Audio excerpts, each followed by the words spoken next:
നമ്മുടെ കർത്താവും ലോകരക്ഷിതാവുമായിരിക്കുന്ന യേശുക്രിസ്തുവിൻ്റെ ഉന്നതവും ശ്രേഷ്ഠവുമേറിയ നാമം ഈ രാത്രിയിൽ മഹത്വപ്പെടുമാറാകട്ടെ. അനുഗ്രഹീതമായ ഈ രാത്രിയിൽ അനുഗ്രഹീതമായ ഗാനങ്ങൾ ആലപിച്ചുകൊണ്ട് ഇത്രയും സമയം നമ്മെ ഓരോരുത്തരെയും ആത്മീയ സന്തോഷത്തോടെ നിലനിർത്തുവാൻ ഇടയാക്കി തീർത്താൻ ബഹുമാനപ്പെട്ട ഗായക സംഘം, വേദിയിലും സദസ്സിലുമായിരിക്കുന്ന കർത്താവിൻ്റെ പോർക്കളത്തിൽ അധ്വാനിക്കുന്ന ദൈവദാസന്മാർ, വിവിധ സ്ഥലം സഭകളിൽ കർത്താവിനെ ആരാധിക്കുന്ന ദൈവമക്കൾ, മാത്രമല്ല ഈ സ്ഥലത്തുള്ള സ്ഥലവാസികളായ ബഹുമാന പ്രിയപ്പെട്ടവർ, അങ്ങനെ ഈ പന്തലിനകത്തിരിക്കുന്ന എല്ലാ പ്രിയപ്പെട്ടവർക്കും, ഈ ശബ്ദ ശ്രവണ മാധ്യമത്തിലൂടെ ദൂരത്ത് ഇരുന്ന് വീടുകളിലും മറ്റുമൊക്കെയായി ഞങ്ങളെ ശ്രദ്ധിക്കുന്ന ബഹുമാനിയ സ്നേഹിതർക്കും, ഈ ലൈവ് ടെലികാസ്റ്റിലൂടെ ദേശത്തിൻ്റെ വിവിധ ഭാഗങ്ങളിൽ ഇരുന്നു കൊണ്ട് ഈ അനുഗ്രഹീതമായ ശുശ്രൂഷയ്ക്ക് സാക്ഷ്യം വഹിക്കുന്ന ഞങ്ങളുടെ കൂട്ടു സഹോദരന്മാർ, സഹോദരിമാർ എല്ലാവർക്കും ലോകരക്ഷിതാവായിരിക്കുന്ന യേശുക്രിസ്തുവിൻ്റെ നാമത്തിലുള്ള വന്ദനങ്ങൾ പ്രാരംഭമായിട്ട് ഓർപ്പിക്കുകയാണ്. കഴിഞ്ഞ രാത്രിയിൽ ദൈവത്തിൻ്റെ അനുഗ്രഹീതമായ വചനം കർത്താവിൻ്റെ ശ്രേഷ്ഠദാസനിലൂടെ ശ്രദ്ധിക്കുവാൻ കർത്താവ് കൃപ നൽകി. കർത്താവിൻ്റെ ജീവിതം കൊണ്ട് രൂപാന്തരപ്പെട്ട, കർത്താവിൻ്റെ ജീവിതം കൊണ്ട് പാപത്തോട് വിട പറഞ്ഞ് ശരിയായ നിലയിൽ ജീവിതം നയിക്കാമെന്ന് തീരുമാനിച്ച സഖായിയുടെ ജീവിതത്തിൽ നിന്ന് കഴിഞ്ഞ രാത്രിയിൽ ശ്രദ്ധിക്കുവാനായിട്ട് ഇടയായിട്ട് തീർന്നു. ഇന്ന് രാത്രിയിൽ ആ സഖായിയുടെ ജീവിതത്തെ രൂപാന്തരം വരുത്തിയ കർത്താവായ യേശുക്രിസ്തു എന്ന അതുല്യനായ ഉന്നതനായ വ്യക്തിത്വത്തെ നിങ്ങളുടെ മുമ്പാകെ ഒന്നുകൂടെ ഒന്ന് പരിചയപ്പെടുത്തുവാൻ ഞാൻ ആഗ്രഹിക്കുകയാണ്. ഏവർക്കും നമുക്ക് പ്രാർത്ഥനയോടുകൂടെ ആയിരിക്കാം. കർത്താവ് നമ്മോട് സംസാരിക്കട്ടെ. ശാരീരികമായ ബലഹീനതകൾ നമുക്കെല്ലാവർക്കും വിവിധങ്ങളായ രീതിയിലുണ്ട് എങ്കിലും ഇവിടെ ഇരിക്കുന്ന നിമിഷങ്ങളിൽ ദൈവത്തിൻ്റെ അപാരമായ കൃപ നമുക്കെല്ലാവർക്കും അനുഭവിച്ചറിയുവാൻ സ്വർഗത്തിലെ ദൈവം ഇടയാക്കേണ്ടതിനായി നമുക്ക് പ്രാർത്ഥനയോടുകൂടെ ആയിരിക്കാം. അല്പദിനത്തെ വിചിന്തനത്തിനായി ഒരു വേദഭാഗം എൻ്റെ ബഹുമാന്യ സഹോദരൻ പ്രിയ ജോൾ സാർ വായിച്ചു കേൾപ്പിക്കും. യോഹന്നാൻ എഴുതിയ സുവിശേഷം 19-ാമത്തെ അധ്യായം, വിശുദ്ധ യോഹന്നാൻ എഴുതിയ സുവിശേഷം 19-ാമത്തെ അധ്യായം അതിൻ്റെ 5-ാമത്തെ വാക്യം. യോഹന്നാൻ എഴുതിയ സുവിശേഷം 19-ാം അധ്യായം അതിൻ്റെ 5-ാമത്തെ വാക്യം. അങ്ങനെ യേശു മുൾക്കിരീടവും ധൂമ്രവസ്ത്രവും ധരിച്ച് പുറത്തു വന്നു. പീലാത്തോസ് അവരോട്, ആ മനുഷ്യൻ ഇതാ എന്ന് പറഞ്ഞു. അനേക കൺവെൻഷൻ വേദികളിൽ മുഴങ്ങിക്കേട്ട ഒരു അനുഗ്രഹീതമായ വാചകമാണ് പീലാത്തോസിൻ്റെ വായിൽ നിന്ന് അടർന്നു വീണത്. കർത്താവായ യേശുക്രിസ്തു എന്ന് പറയുന്ന 33.5 വയസ്സുകാരൻ, തികച്ചും യൗവന പ്രായത്തിലുള്ള ഒരു വ്യക്തിത്വം, ആപാദചൂടം രക്തധാരിയായി അങ്ങോട്ട് പോയവനല്ല, തിരിച്ച് മടങ്ങി പീലാത്തോസിൻ്റെ പ്രിറ്റോറിയത്തിൽ വന്ന് നിൽക്കുന്നത്, ന്യായാസനത്തിൽ വന്ന് നിൽക്കുന്നത്. ആ മനുഷ്യൻ തിരിച്ചു മടങ്ങി വന്നപ്പോൾ ലോകത്തിൻ്റെ മുമ്പാകെ പീലാത്തോസിന് ഈ മടങ്ങിയവെന്ന വ്യക്തിയെ പരിചയപ്പെടുത്തി കൊടുക്കേണ്ടതായിട്ട് വന്നു. കാരണം അങ്ങോട്ട് പോയപ്പോൾ സൗന്ദര്യവാനായി, ചുറുചുറുക്കുള്ളവനായി, ആരോഗ്യദ്രഗ്രാത്തനായി പോയ ഈ വ്യക്തി മടങ്ങി വന്നപ്പോൾ ശരീരം ആസകലം മുറിവേറ്റ്, കണ്ടാൽ ആളല്ല എന്ന് തോന്നുമാറ് വിരൂപമാക്കപ്പെട്ട് രക്തധാരിയായി യേശുക്രിസ്തു കടന്നു വന്നിരിക്കുകയാണ്. അങ്ങനെ നിൽക്കുമ്പോൾ പീലാത്തോസ് ജനത്തോട്, യേശുവിനെ ക്രൂശിക്കുവാൻ പറഞ്ഞ ജനത്തോട് പറഞ്ഞ വാചകമാണ് ഇന്ന് രാത്രിയിൽ നമ്മൾ ചിന്തിക്കുവാനായിട്ട് പോകുന്നത്. Behold the man. ആ മനുഷ്യൻ ഇതാ. ലോകചരിത്രത്തിൽ ഒട്ടേക മനുഷ്യന്മാർ ജനിച്ച് ജീവിച്ച് മരിച്ച് മൺമറഞ്ഞു പോയിട്ടുണ്ട്. അവരുടെയെല്ലാം കല്ലറകൾ ലോകത്തിൻ്റെ വിവിധ ഭാഗങ്ങളിൽ അടഞ്ഞു കിടക്കുന്നു. അവരുടെ എല്ലാം മുൻപാകെ നിന്നുകൊണ്ട് ലോകത്തിൻ്റെ മുമ്പാകെ ക്രൈസ്തവ സഭ പരിചയപ്പെടുത്തുന്ന ഒരു മനുഷ്യൻ, ആ മനുഷ്യൻ ഇതാ. Behold the man. ആ മനുഷ്യനെ ഒന്ന് കാണ്, ആ മനുഷ്യനെ ഒന്ന് കണ്ടു നോക്ക്. അവനാണ് കർത്താവായ യേശുക്രിസ്തു. ഇന്ന് രാത്രിയിൽ ഈ ആശയത്തിന് ചുവട് പിടിച്ചുകൊണ്ട് 1-2 വളരെ പ്രധാനപ്പെട്ട കാര്യങ്ങൾ നിങ്ങളുമായി പങ്കുവെച്ച് എൻ്റെ സന്ദേശത്തിൻ്റെ വിരാമം കുറിക്കാമെന്ന് ഞാൻ കരുതുകയാണ്. പൊന്തിയോസ് പീലാത്തോസ് എന്ന് പറയുന്ന റോമൻ ഗവർണർ ഭരണം നടത്തുന്ന ഒരു സ്ഥലത്താണ് യേശു കർത്താവായിരിക്കുന്നത്. ആ നാളുകളിൽ റോമൻ ഗവൺമെൻറ് ഭരണം നടത്തുന്നത് തിബരിയസ് കൈസർ എന്ന് പറയുന്ന രാജാവാണ്. എന്നാൽ ഈ പീലാത്തോസിൻ്റെ റോൾ എന്ന് പറയുന്നത് ഒരു പ്രത്യേക സ്ഥലത്ത് ആ സ്ഥലത്തിൻ്റെ നാട് വാഴുക എന്നുള്ളതാണ് ഈ ഗവർണറുടെ ഡ്യൂട്ടി. അപ്പോൾ ആ നാട് വാഴുമ്പോൾ ഇദ്ദേഹം പ്രധാനമായിട്ട് ചെയ്യേണ്ടത് 2 കാര്യങ്ങളാണ്. ഒന്ന്, ആ നാട്ടിലുള്ള എല്ലാ വീടുകളിൽ നിന്നും ചുങ്കം, കരം കൃത്യസമയത്ത് തിബരിയസ് കൈസറിൻ്റെ കൊട്ടാരത്തിലേക്ക് എത്തിക്കണം. രണ്ടാമത്തെ കാര്യമെന്ന് പറയുന്നത്, ഈ നാടുവാഴിയായിരിക്കുന്ന വ്യക്തി ഈ നാട്ടിൽ യാതൊരു വിധമായ പ്രശ്നങ്ങളും ഉണ്ടാക്കുവാനായിട്ട് പാടില്ല. എന്ന് പറഞ്ഞാൽ സമാധാനപൂരിതമായി ഈ നാടിനെ നയിക്കണം. ഈ രണ്ട് കാര്യങ്ങളാണ് ഗവർണറായിരിക്കുന്ന പീലാത്തോസ് ചെയ്യേണ്ടത്. അത് ഏത് നാടുവാഴികളാണെങ്കിലും ചെയ്യേണ്ടത് പ്രധാനമായി ഈ രണ്ട് കാര്യങ്ങളാണ്. അപ്പോൾ അസമാധാനം എന്തെങ്കിലും ഈ നാട്ടിലുണ്ടായാൽ ആദ്യം ചോദ്യം ചെയ്യാൻ പോകുന്നത് പീലാത്തോസ് എന്ന് പറയുന്ന നാടുവാഴിയുടെ അടുക്കലാണ്, ഗവർണറോടാണ്. അതുകൊണ്ട് ഗവർണർ വളരെ സമാധാനത്തോടുകൂടെ ജനങ്ങൾ ജീവിച്ച് മുൻപോട്ട് പോകണം എന്ന് ആഗ്രഹിക്കുന്ന ഒരാളാണ്. എന്തെങ്കിലും പ്രശ്നമുണ്ടായാൽ ആ പ്രശ്നത്തിന് ഏതെങ്കിലും വിധേനയൊക്കെ പരിഹാരം കണ്ടെത്തി, ആ പ്രശ്നത്തിന് ശാശ്വതമായ പരിഹാരം കണ്ടെത്തി മുൻപോട്ട് നയിക്കണമെന്ന് ചിന്തിക്കുന്നയാളാണ് ഈ നാടുവാഴി എന്ന് പറയുന്നയാൾ. അങ്ങനെ ഇരിക്കുമ്പോഴാണ് 33 വയസ്സുകാരനായ യേശുക്രിസ്തുവിനെ പീലാത്തോസിന്റെ അരമനയിൽ വിധിക്കുവാനായിട്ട് കൊണ്ടുവരുന്നത്. യേശുക്രിസ്തുവിനെ വിധിക്കുന്നതിന് നാടുവാഴിയായ പീലാത്തോസിനെ സംബന്ധിച്ചിടത്തോളം അത്ര വലിയ കാര്യമൊന്നുമില്ല. യേശു കർത്താവിനെ ഈസി ആയിട്ട് വിധിക്കാം. പക്ഷെ പ്രശ്നം അതല്ല, നാട് മുഴുവൻ ഇളകിയിരിക്കുകയാണ്. എന്താ ഇളകിയതിന് കാരണം? യേശുക്രിസ്തു സ്വയം രാജാവാകുന്നു എന്ന്, യഹൂദന്മാരുടെ രാജാവായി തീരുമെന്ന് ഭയന്നിട്ട് ശാസ്ത്രിമാരും പുരോഹിതന്മാരും ചെറിയ പാവപ്പെട്ട ആൾക്കാരെയെല്ലാം ഇളക്കി വിട്ടിരിക്കുകയാണ്. നാടും നഗരവുമെല്ലാം ഒരു അസമാധാന മൂകിതമായി മുൻപോട്ട് പോയിക്കൊണ്ടിരിക്കുകയാണ്.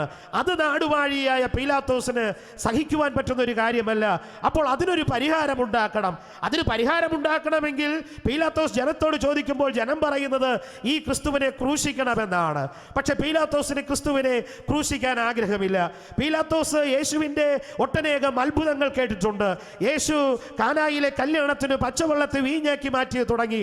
മരിച്ചു 4 ദിവസമായ നാറ്റം വെച്ചിരുന്ന ലാസറിനെ മരണത്തിൽ നിന്ന് ജീവനിലേക്ക് കൊണ്ടുവന്ന കാര്യങ്ങളെല്ലാം പീലാത്തോസിന്റെ അരമനയിൽ പീലാത്തോസ് കേട്ടിട്ടുണ്ട്. പോരാഞ്ഞിട്ട് പീലാത്തോസിന്റെ ഭാര്യയും പറഞ്ഞു ഈ മനുഷ്യന്റെ കാര്യത്തിൽ ഇടപെടാനായിട്ട് പാടില്ല.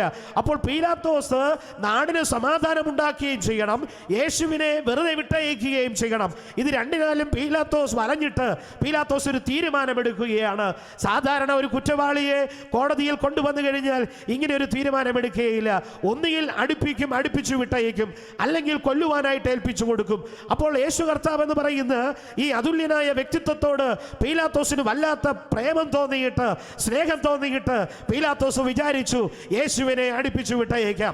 എന്നെ കേൾക്കുന്ന ബഹുമാന്യ സ്നേഹിതരെ, അങ്ങനെ യേശുവിനെ അടുപ്പിച്ചു വിട്ടയക്കാനായിട്ട് പീലാത്തോസ് തീരുമാനിച്ചു. പീലാത്തോസ് റോമൻ പട്ടാളത്തിന്റെ കയ്യിലേക്ക് ഈ 33 വയസ്സുകാരനായ ഞങ്ങളുടെ നായകനായിരിക്കുന്ന, ഞങ്ങളുടെ രക്ഷകനായിരിക്കുന്ന, ഞങ്ങളുടെ വീണ്ടെടുപ്പുകാരനായിരിക്കുന്ന, എൻ്റെ പ്രാണന് വേണ്ടി തൻ്റെ ജീവനെ മറുവിലയായി കൊടുത്ത ഈ അരുമനാഥനായ യേശു ക്രിസ്തുവിനെ റോമൻ പട്ടാളത്തിന്റെ കരങ്ങളിലേക്ക് പീലാത്തോസ് വെച്ചു കൊടുക്കുകയാണ്. പീലാത്തോസ് പറയുക ഇവനെ അടുപ്പിച്ചു വിട്ടയക്കണം, ഇവനെ അടുപ്പിച്ചു വിട്ടയക്കണം എന്ന ചിന്തയോടുകൂടെ പീലാത്തോസ് അവരുടെ കരങ്ങളിലേക്ക് കൊടുക്കുന്നു. നിങ്ങൾക്കറിയാമോ, ചരിത്രം പറയുന്നത് ഇങ്ങനെയാ, ലോകം കണ്ടതിൽ വെച്ച് ഏറ്റവും ക്രൂരന്മാരായ, നാടൻ ഭാഷയിൽ പറഞ്ഞാൽ കണ്ണിൽ ചോരയില്ലാത്ത ചോരക്കൊതിയന്മാരായ റോമൻ പട്ടാളക്കാർ അവരുടെ കരങ്ങളിലേക്ക് ഈ പാവപ്പെട്ട ഈ അനുഗ്രഹീതനായ വ്യക്തിത്വത്തെ, ഈ 33 വയസ്സുകാരനായ ചുറുചുറുപ്പുള്ള ചങ്കൂറ്റക്കാരനായ നസ്രത്തുകാരനായ യേശുവിനെ അവരുടെ കരങ്ങളിലേക്ക് കൊടുക്കുകയാണ്. അവർ യേശുവിനെ അടിക്കുവാനായിട്ട് തുടങ്ങി. ജോസഫസ് എന്ന് പറയുന്ന ചരിത്രകാരൻ യേശുവിനെ അടിക്കുവാനുള്ള പീലാത്തോസിന്റെ പട്ടാളക്കാരുടെ കാര്യത്തെക്കുറിച്ച് വിശദീകരിക്കുമ്പോൾ അദ്ദേഹം ഇങ്ങനെയാണ് വിശദീകരിക്കുന്നത്. പ്രത്യേകം തയ്യാറാക്കിയ ഒരു കൽത്തൂണിലേക്ക് യേശു ക്രിസ്തുവിന്റെ 2 കരങ്ങളിലും ആ 2 കരങ്ങളും ആമത്തിലിട്ട് പൂട്ടുന്ന പോലെ പൂട്ടി അല്പം കുനിച്ചു നിർത്തിയിട്ട് യേശുവിന്റെ പുറത്ത് അവർ ചാട്ടവാർ കൊണ്ട് അടിക്കാനായിട്ട് തുടങ്ങി. വെറും ചാട്ടവാറല്ല, അതിന്റെ അറ്റത്ത് ഇരുമ്പിൻ കഷ്ണങ്ങളും എല്ലിൻ കഷ്ണങ്ങളും കെട്ടി തൂക്കിയിട്ടുണ്ട്. ഒരു ചാട്ടവാർ അടി യേശുവിന്റെ ശരീരത്തിൽ പതിക്കുമ്പോൾ ആ ഇരുമ്പിൻ കഷ്ണങ്ങളും എല്ലിൻ കഷ്ണങ്ങളും നമ്മുടെ പ്രാണനായകനായ നമ്മുടെ കർത്താവായ യേശു ക്രിസ്തുവിന്റെ ശരീരത്തിലേക്ക് ആഴ്ന്നിറങ്ങുന്നു. അങ്ങനെ ശരീരത്തിലേക്ക് ആഴ്ന്നിറങ്ങി അവർ തിരിച്ചു വലിക്കുകയാണ്. അവർക്കിതൊരു സന്തോഷം നൽകുന്ന ഒരു കാര്യമാണ്. റോമൻ പട്ടാളക്കാർ ഓരോ വലിയും തിരിച്ചു വലിക്കുമ്പോൾ അവർ കൂട്ടമായിട്ട് ചിരിക്കുകയാണ്, പരിഹസിക്കുകയാണ്. യേശു ക്രിസ്തു വേദന കൊണ്ട് പുളയുകയാണ്. പ്രിയമുള്ളവരെ, അങ്ങനെ യേശു കർത്താവിനെ ഒന്നിനു പുറകെ ഒന്നായി റോമൻ പട്ടാളക്കാർ അടിച്ച് മുറിവേൽപ്പിക്കപ്പെടുവാൻ ഇടയായി തീർന്നു. ഒരുപക്ഷെ പീലാത്തോസ് വിചാരിച്ചു കാണും ഇത് യാദൃച്ഛികമായി സംഭവിക്കുന്നതാണ് എന്ന്. അല്ല കേട്ടോ, നൂറ്റാണ്ടുകൾക്ക് മുൻപേ പ്രവാചകൻ എഴുതി വെച്ചിരിക്കുന്ന ഇങ്ങനെയാണ്, അവർ എൻ്റെ പുറം ഉഴവുചാലുകൾ നീളത്തിൽ കീറുന്നത് പോലെ അടിച്ചു കീറി. അങ്ങനെ യേശു കർത്താവിന്റെ ശരീരം അക്ഷരാർത്ഥത്തിൽ ഉഴവുചാലുകൾ നീളത്തിൽ കീറുന്നത് പോലെ അടിച്ചു കീറപ്പെടുവാനിടയായി തീർന്നു. ഈ ഗബദ എന്നറിയപ്പെടുന്ന ഈ സ്ഥലം രക്തം കൊണ്ട് നിറയുവാനിടയായി തീർന്നു. പവിത്രമായ രക്തം, കുറ്റരഹിതമായ രക്തം, മാനവജാതിയെ വീണ്ടെടുപ്പിന്റെ രക്തം, നമ്മുടെ പാപത്തിന്റെ പരിഹാരമൊരുക്കിയ ആ പുണ്യാഹ രക്തം ഗബത മുഴുവൻ രക്തം കൊണ്ട് നിറഞ്ഞു. പ്രിയമുള്ളവരെ, പീലാത്തോസ് ഈ മനുഷ്യനെ തിരികെ കാണുമ്പോൾ പീലാത്തോസിന്റെ ചങ്ക് തകർന്നു പോയി. അയ്യോ, ഇവനെ കൊണ്ടുപോയതുപോലെയല്ല ഇവൻ തിരിച്ചു മടങ്ങി വന്നിരിക്കുന്നത്. കൊണ്ടുപോയപ്പോൾ ഇവനെ കണ്ടാൽ ഇവൻ യേശുവാണെന്ന് പറയുമായിരുന്നു, ഇവൻ നസ്രത്തുകാരനെന്ന് പറയുമായിരുന്നു, ഇവൻ തച്ചന്റെ മകനെന്ന് പറയുമായിരുന്നു. എന്നാൽ തിരിച്ചു വന്നപ്പോൾ ഇവനെ കണ്ട ആളല്ല എന്ന് തോന്നുമാറ് വിരൂപമാക്കപ്പെട്ടു. അതുകൊണ്ട് യേശുക്രിസ്തുവിനെ തിരികെ കൊണ്ടുവന്നിട്ട് യേശു കർത്താവിന്റെ ശരീരത്തിൽ വസ്ത്രം മാത്രം യേശു കർത്താവിന്റെ പുറത്തു വെച്ചിട്ടുണ്ട്. ഈ ജനത്തിന്റെ മുമ്പാകെ യേശു കർത്താവിനെ നിർത്തിയിട്ട് പീലാത്തോസ് ജനത്തിന്റെ മുമ്പാകെ പരിചയപ്പെടുത്തി കൊടുക്കുകയാണ്. Behold the man. നേരത്തെ പോയ മനുഷ്യനുണ്ടല്ലോ, അവൻ ഇതാ വന്ന് നിൽക്കുകയാണ്. അവനെ ഒന്ന് കണ്ടു നോക്ക്, അവനെ ഒന്ന് കണ്ടു നോക്ക്. ആ മനുഷ്യൻ ഇതാ എന്നാണ് മലയാളത്തിൽ പരിഭാഷപ്പെടുത്തിയിരിക്കുന്നത്. എന്നാൽ അതിന്റെ യഥാർത്ഥ പരിഭാഷ എന്ന് പറയുന്നത് ആ മനുഷ്യനെ ഒന്ന് നോക്ക്, ആ മനുഷ്യനെ ഒന്ന് കണ്ണു തുറന്ന് കാണ് എന്നാണ്. പ്രിയമുള്ളവരെ, ഈ കൊല്ലുവാനായിട്ട് വിധിച്ച യേശുവിനെ ഈ പീലാത്തോസിന്റെ കൽത്തളത്തിൽ കൊണ്ട് നിർത്തി തിരികെ നിർത്തിയിട്ട് പീലാത്തോസ് ജനത്തോട് ചോദിക്കുക, ആ മനുഷ്യനെ ഒന്ന് കണ്ടു നോക്ക്, ഇനിയെങ്കിലും നിങ്ങളുടെ മനസ്സൊന്ന് അലിയത്തില്ലയോ? പീലാത്തോസിനോട് ജനം ചോദിക്കുക. പീലാത്തോസ് ചോദിച്ചു, ഞാൻ ഇനി ഇവനെ എന്ത് ചെയ്യണം? പീലാത്തോസിനോട് ജനം പറഞ്ഞു, ഇവനെ ക്രൂശിക്കണം. പീലാത്തോസിന്റെ ചങ്ക് തകർന്നു പോയി. ചരിത്രത്തിൽ പിന്നെ പീലാത്തോസിനെ കുറിച്ച് അധികം കാര്യങ്ങളൊന്നും പറയുന്നില്ല. യേശു കർത്താവിന്റെ അടക്കം കഴിഞ്ഞതിന് ശേഷം പീലാത്തോസിനെ തിബരിയാസ് കൈസറിന്റെ കൊട്ടാരത്തിലേക്ക് വിളിച്ചു എന്നാണ് ചരിത്രകാരന്മാർ പറയുന്നത്. അങ്ങനെ കൊട്ടാരത്തിലേക്ക് പോകുന്ന വഴിയാത്രയിൽ അവിടെ രാജകൊട്ടാരത്തിൽ പുതിയൊരു രാജാവിനെ സ്ഥാനക്കയറ്റം ചെയ്യുന്നു. അങ്ങനെ സ്ഥാനക്കയറ്റം ചെയ്യുന്നത് മുഖാന്തരം പീലാത്തോസിന് പിന്നെ എന്ത് സംഭവിച്ചു എന്നുള്ളത് ചരിത്രത്തിൽ വിശദീകരിക്കുന്നില്ല. എങ്കിലും ചരിത്രകാരനായ യോസീബിയസ് അദ്ദേഹം പറയുന്നത് ഇങ്ങനെയാണ്, ഈ മനുഷ്യൻ തിബരിയാസ് കൈസറിന്റെ കൊട്ടാരത്തിലേക്ക് ചെന്നിട്ട്, അതായത് റോമൻ ഗവൺമെന്റിന്റെ കൊട്ടാരത്തിലേക്ക് ചെന്നിട്ട് അവിടെ പിച്ചും പേയും പറയുന്ന ഒരു ഭ്രാന്തനെ പോലെ നടന്നു എന്നാണ്. എന്നിട്ട് അദ്ദേഹം പറയുക, ഈ യോസീബസ് പറയുന്നത് ഇങ്ങനെയാ, ഇവൻ അവസാനം ആത്മഹത്യ ചെയ്തു എന്നാണ്. നമുക്കതിന് വ്യക്തമായ തെളിവില്ല. എന്തു തന്നെയാണെങ്കിലും പീലാത്തോസ് അല്ല ഇന്ന് രാത്രിയിൽ എൻ്റെ പ്രസംഗത്തിന്റെ വിഷയം. എൻ്റെ പ്രസംഗത്തിന്റെ വിഷയം ഈ ആബാധചൂടൻ രക്തധാരിയായി നിൽക്കുന്ന കർത്താവായ യേശുക്രിസ്തുവാണ്. ഈ യേശുക്രിസ്തുവിനെ കണ്ട് ഒട്ടനേകം പേർ ചരിത്രത്തിൽ ഉണ്ടായിട്ടുണ്ട്. മഹാനായിരിക്കുന്ന നമ്മുടെ എല്ലാവരുടെയും നമുക്കെല്ലാവർക്കും അറിയാവുന്ന മഹാനായ എമി ചെറിയാൻ സാർ ഒരു പുസ്തകം എഴുതിയിട്ടുണ്ട്. ആ പുസ്തകത്തിന്റെ പേര് ഇതേ ടൈറ്റിലാണ്. ആ പുസ്തകത്തിന്റെ പേര് ഇതാണ്, ആ മനുഷ്യൻ ഇതാ എന്ന. ആ പുസ്തകത്തിന് അവതാരിക എഴുതിയിരിക്കുന്നത് കർത്താവിന്റെ ദാസൻ ജെ.സി. ദേവ് അവറുകളാണ്.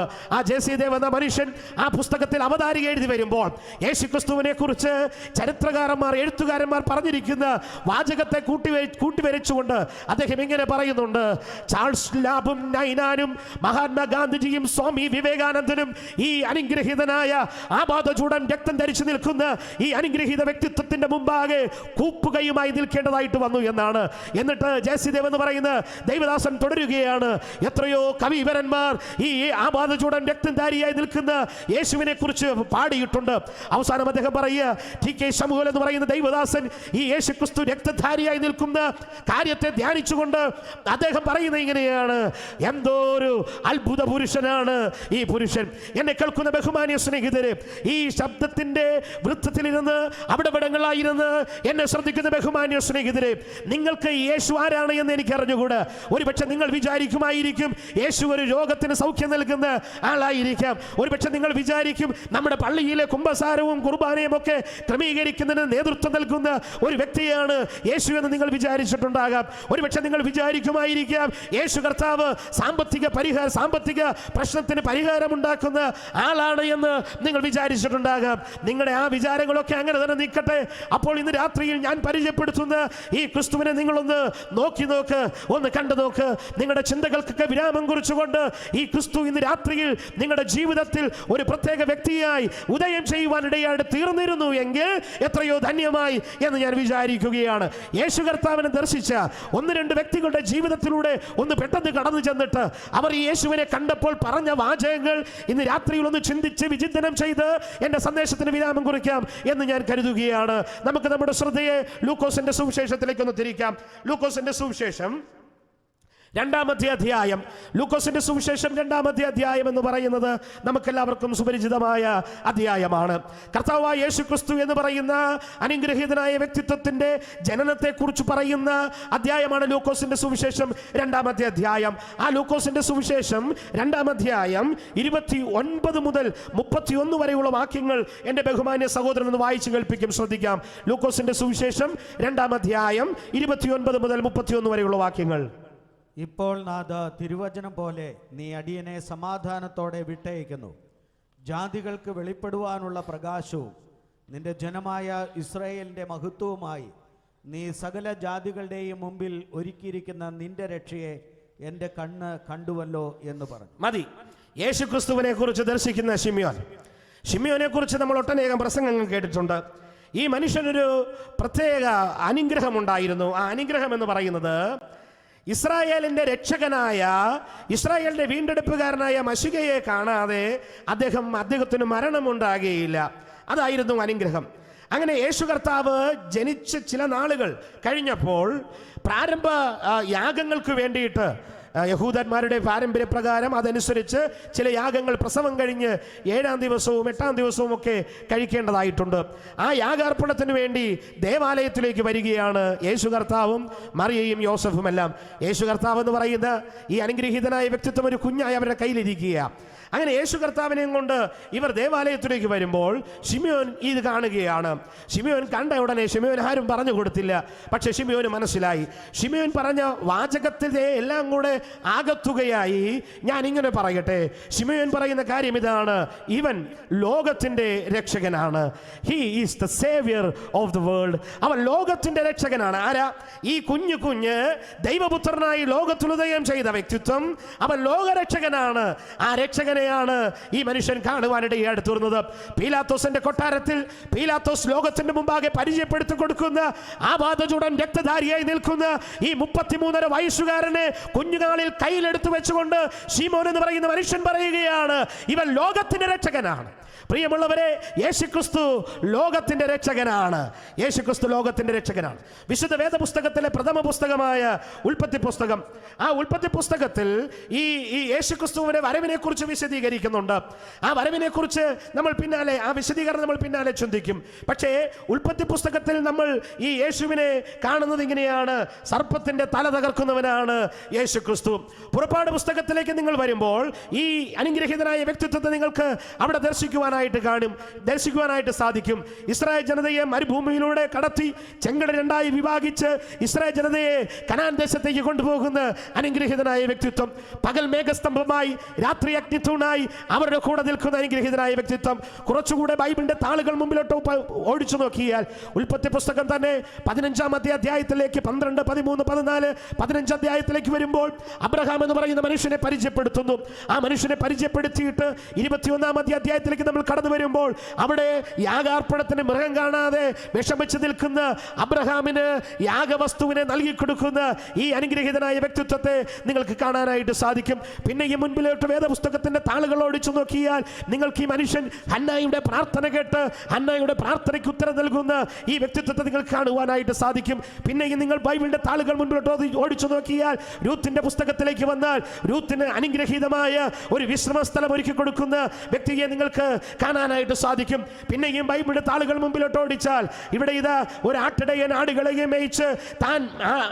മേയിച്ച് മേച്ചിൽ പുറത്തായിരിക്കുന്ന സമയത്ത് ആ ആട്ടിടയനായിരുന്ന അവന്റെ അടുക്കലേക്ക് ചെന്ന് അവനെ ഇസ്രായേലിന്റെ രാജാവായി അഭിഷേകം ചെയ്യുന്ന, സിംഹാസനത്തിലേക്ക് അവനെ നയിക്കുന്ന അനുഗ്രഹീതനായ ദൈവത്തിന്റെ സാമീപ്യത്തെ നിങ്ങൾക്ക് മനസ്സിലാക്കുവാനായിട്ട് സാധിക്കും. പിന്നെയും എത്രയോ സംഭവങ്ങൾ ദാനിയേൽ പ്രവാചകന്റെ പുസ്തകത്തിലേക്ക് നിങ്ങൾ പോയാൽ അഗ്നികുണ്ഡത്തിൽ ആ 3 ചന്ദ്രക്കിനെയും മേശക്കിനെയും അബേദ്രഹോവിനെയും എടുത്തെറിയുമ്പോൾ ആ 3 പേരുടെ കൂടെ ഇറങ്ങി വരുന്ന ഈ അനുഗ്രഹീതനായ വ്യക്തിത്വത്തെ നിങ്ങൾക്ക് കാണുവാനായിട്ട് സാധിക്കും. ഇവിടെ ഇതാ ശിമ്യോൻ പറയുക, സകല ജനത്തിന്റെയും രക്ഷകൻ.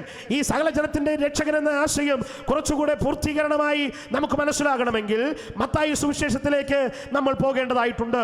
മത്തായി സുവിശേഷത്തിൽ നാം ഈ യേശു കർത്താവിന്റെ ജനനത്തെക്കുറിച്ച് യോസഫിനോട് ദൂതൻ പറയുന്നൊരു വാചകമുണ്ട്. മത്തായിയുടെ സുവിശേഷം 1-ാം അധ്യായം 21-ാമത്തെ വാക്യം നമുക്ക് എല്ലാവർക്കും അറിയാവുന്ന വാക്യമാണ്. അവിടെ പറയുന്നത് ഇങ്ങനെയാ: അവൻ തന്റെ ജനത്തെ അവരുടെ പാപങ്ങളിൽ നിന്ന് രക്ഷിപ്പാനിരിക്കൊണ്ട് നീ അവനെ യേശു എന്ന് പേരിടണമെന്നാണ് എന്നെ കേൾക്കുന്ന ബഹുമാന്യ സ്നേഹിതരെ. പീലാത്തോസിന്റെ കൊട്ടാരത്തിൽ ആ ബാധചൂടൻ രക്തംധാരിയായി നിൽക്കുന്ന ഈ മനുഷ്യനുണ്ടല്ലോ, ആ മനുഷ്യൻ ജനിക്കുന്നതിന് മുമ്പേ ആ മനുഷ്യനെ കുറിച്ച് പറയുന്ന ഇങ്ങനെ, ഇവൻ സർവ്വജനത്തിന്റെയും പാപത്തെ രക്ഷിക്കുവാനിരിക്കുന്ന ഒരു മനുഷ്യനാണ്. യേശുക്രിസ്തുവിനെ കുറിച്ച് ദൈവത്തിന്റെ ആത്മാവ് വിശുദ്ധ വേദപുസ്തകത്തിൽ വെളിപ്പെടുത്തിയിരിക്കുന്നത് യേശുക്രിസ്തു രക്ഷകൻ എന്ന നിലയിലാണ്. എന്തിനാ ഈ രക്ഷകൻ എന്ന വാചകം ഇത്രയധികം ഊന്നൽ കൊടുത്ത് ഞാൻ ഈ പറയുന്നത്? രക്ഷകൻ എന്ന വാചകം ഇത്രയധികം ഊന്നൽ കൊടുത്ത് പറയുവാൻ കാരണമുണ്ട്. ചില ആൾക്കാർ ഇന്ന് യേശുവിനെ മതപണ്ഡിതനായിട്ടാണ് കണ്ടിരിക്കുന്നത്. ചിലർ വിചാരിക്കുന്നത് യേശുക്രിസ്തു ക്രൈസ്തവ മതത്തിന്റെ സ്ഥാപകനാണ്. പക്ഷെ വിശുദ്ധ വേദപുസ്തകം നിങ്ങൾ പരിശോധിച്ചാൽ വിശുദ്ധ വേദപുസ്തകത്തിൽ ഒരിടത്തു പോലും ഞാൻ ഈ പറഞ്ഞ ആശയങ്ങളുണ്ടല്ലോ, ഉൽപ്പത്തി പുസ്തകം മുതൽ ദാനിയേലിന്റെ പുസ്തകം വരെ ഒരിടത്തു പോലും യേശുവിനെ ഒരു മതത്തിന്റെ നേതാവായി പറഞ്ഞിട്ടില്ല എന്നുള്ളതാണ്. പക്ഷേ ഈ പുസ്തകങ്ങളിലെല്ലാം നിങ്ങൾ സസൂക്ഷ്മം നിരീക്ഷിച്ചു നോക്കിയാൽ ഈ അനുഗ്രഹീതനായ വ്യക്തിത്വത്തെ ഒരു രക്ഷകനായി അവതരിപ്പിക്കുന്നുണ്ട്.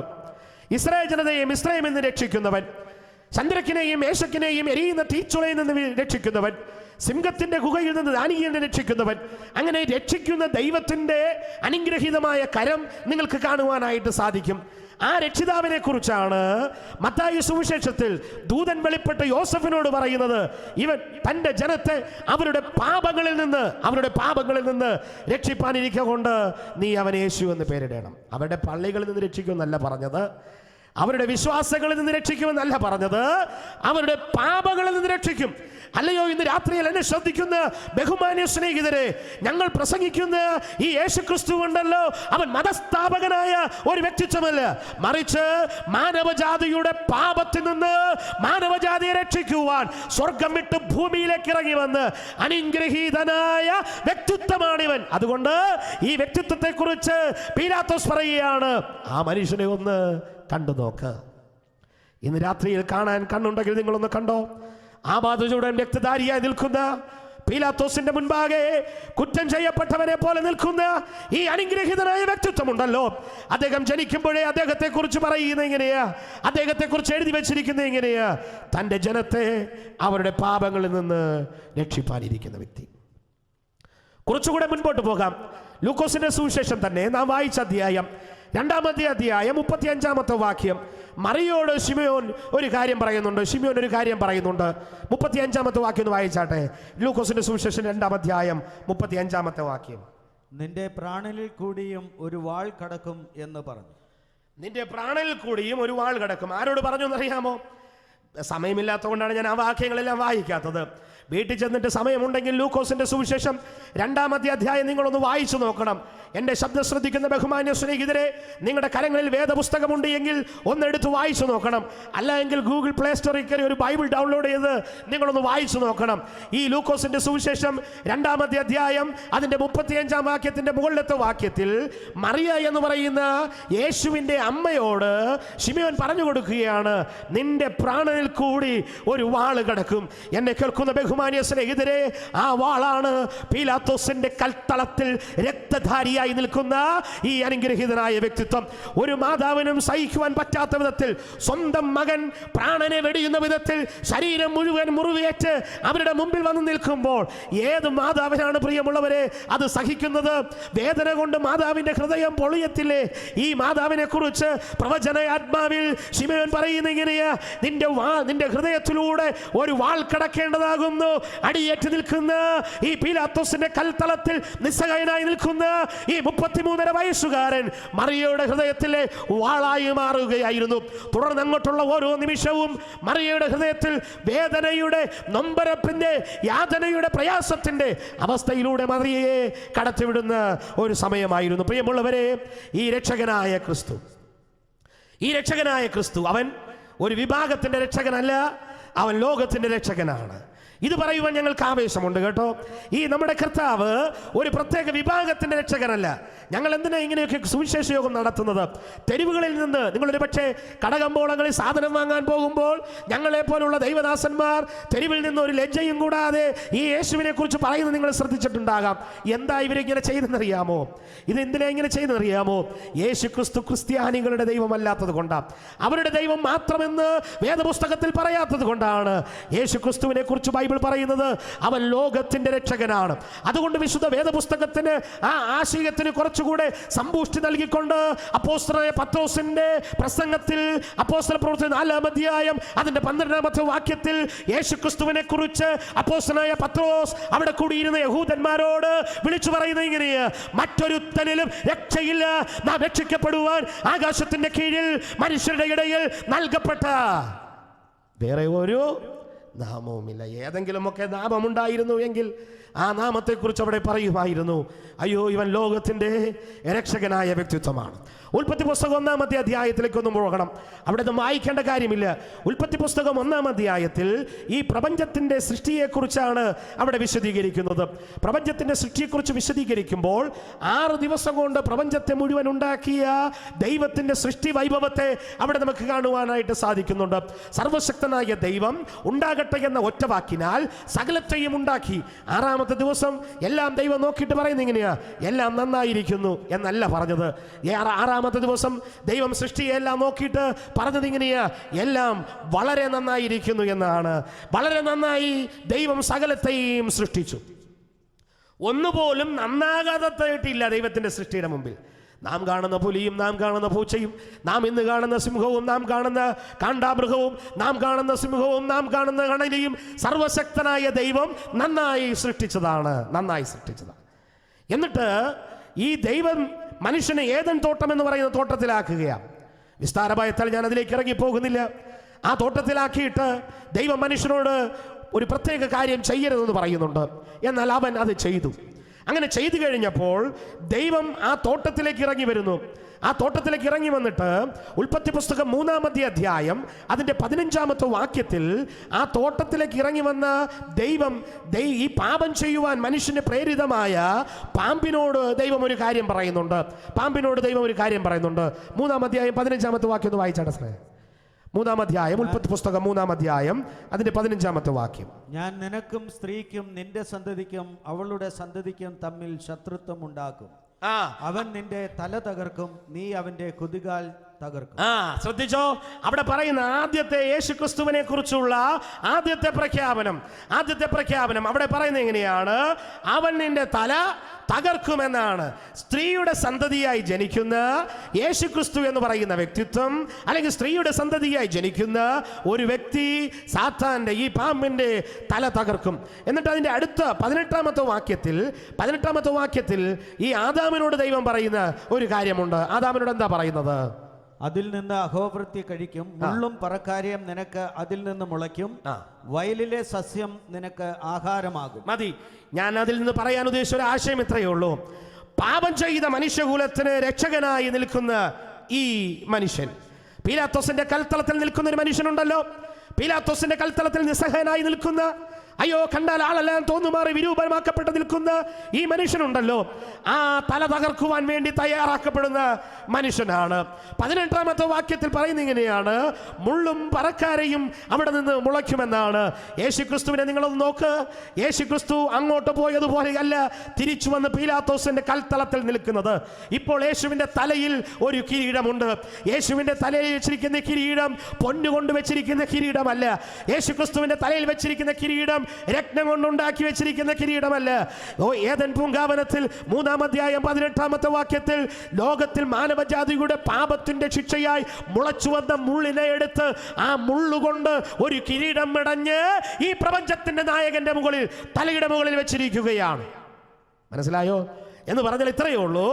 മാനവജാതിയുടെ പാപത്തിനു വേണ്ടി സ്വർഗത്തിലെ ദൈവം കൊടുത്ത ശിക്ഷ മുഴുവനും യേശു കർത്താവ് അങ്ങ് ഏറ്റെടുക്കുകയാണ്.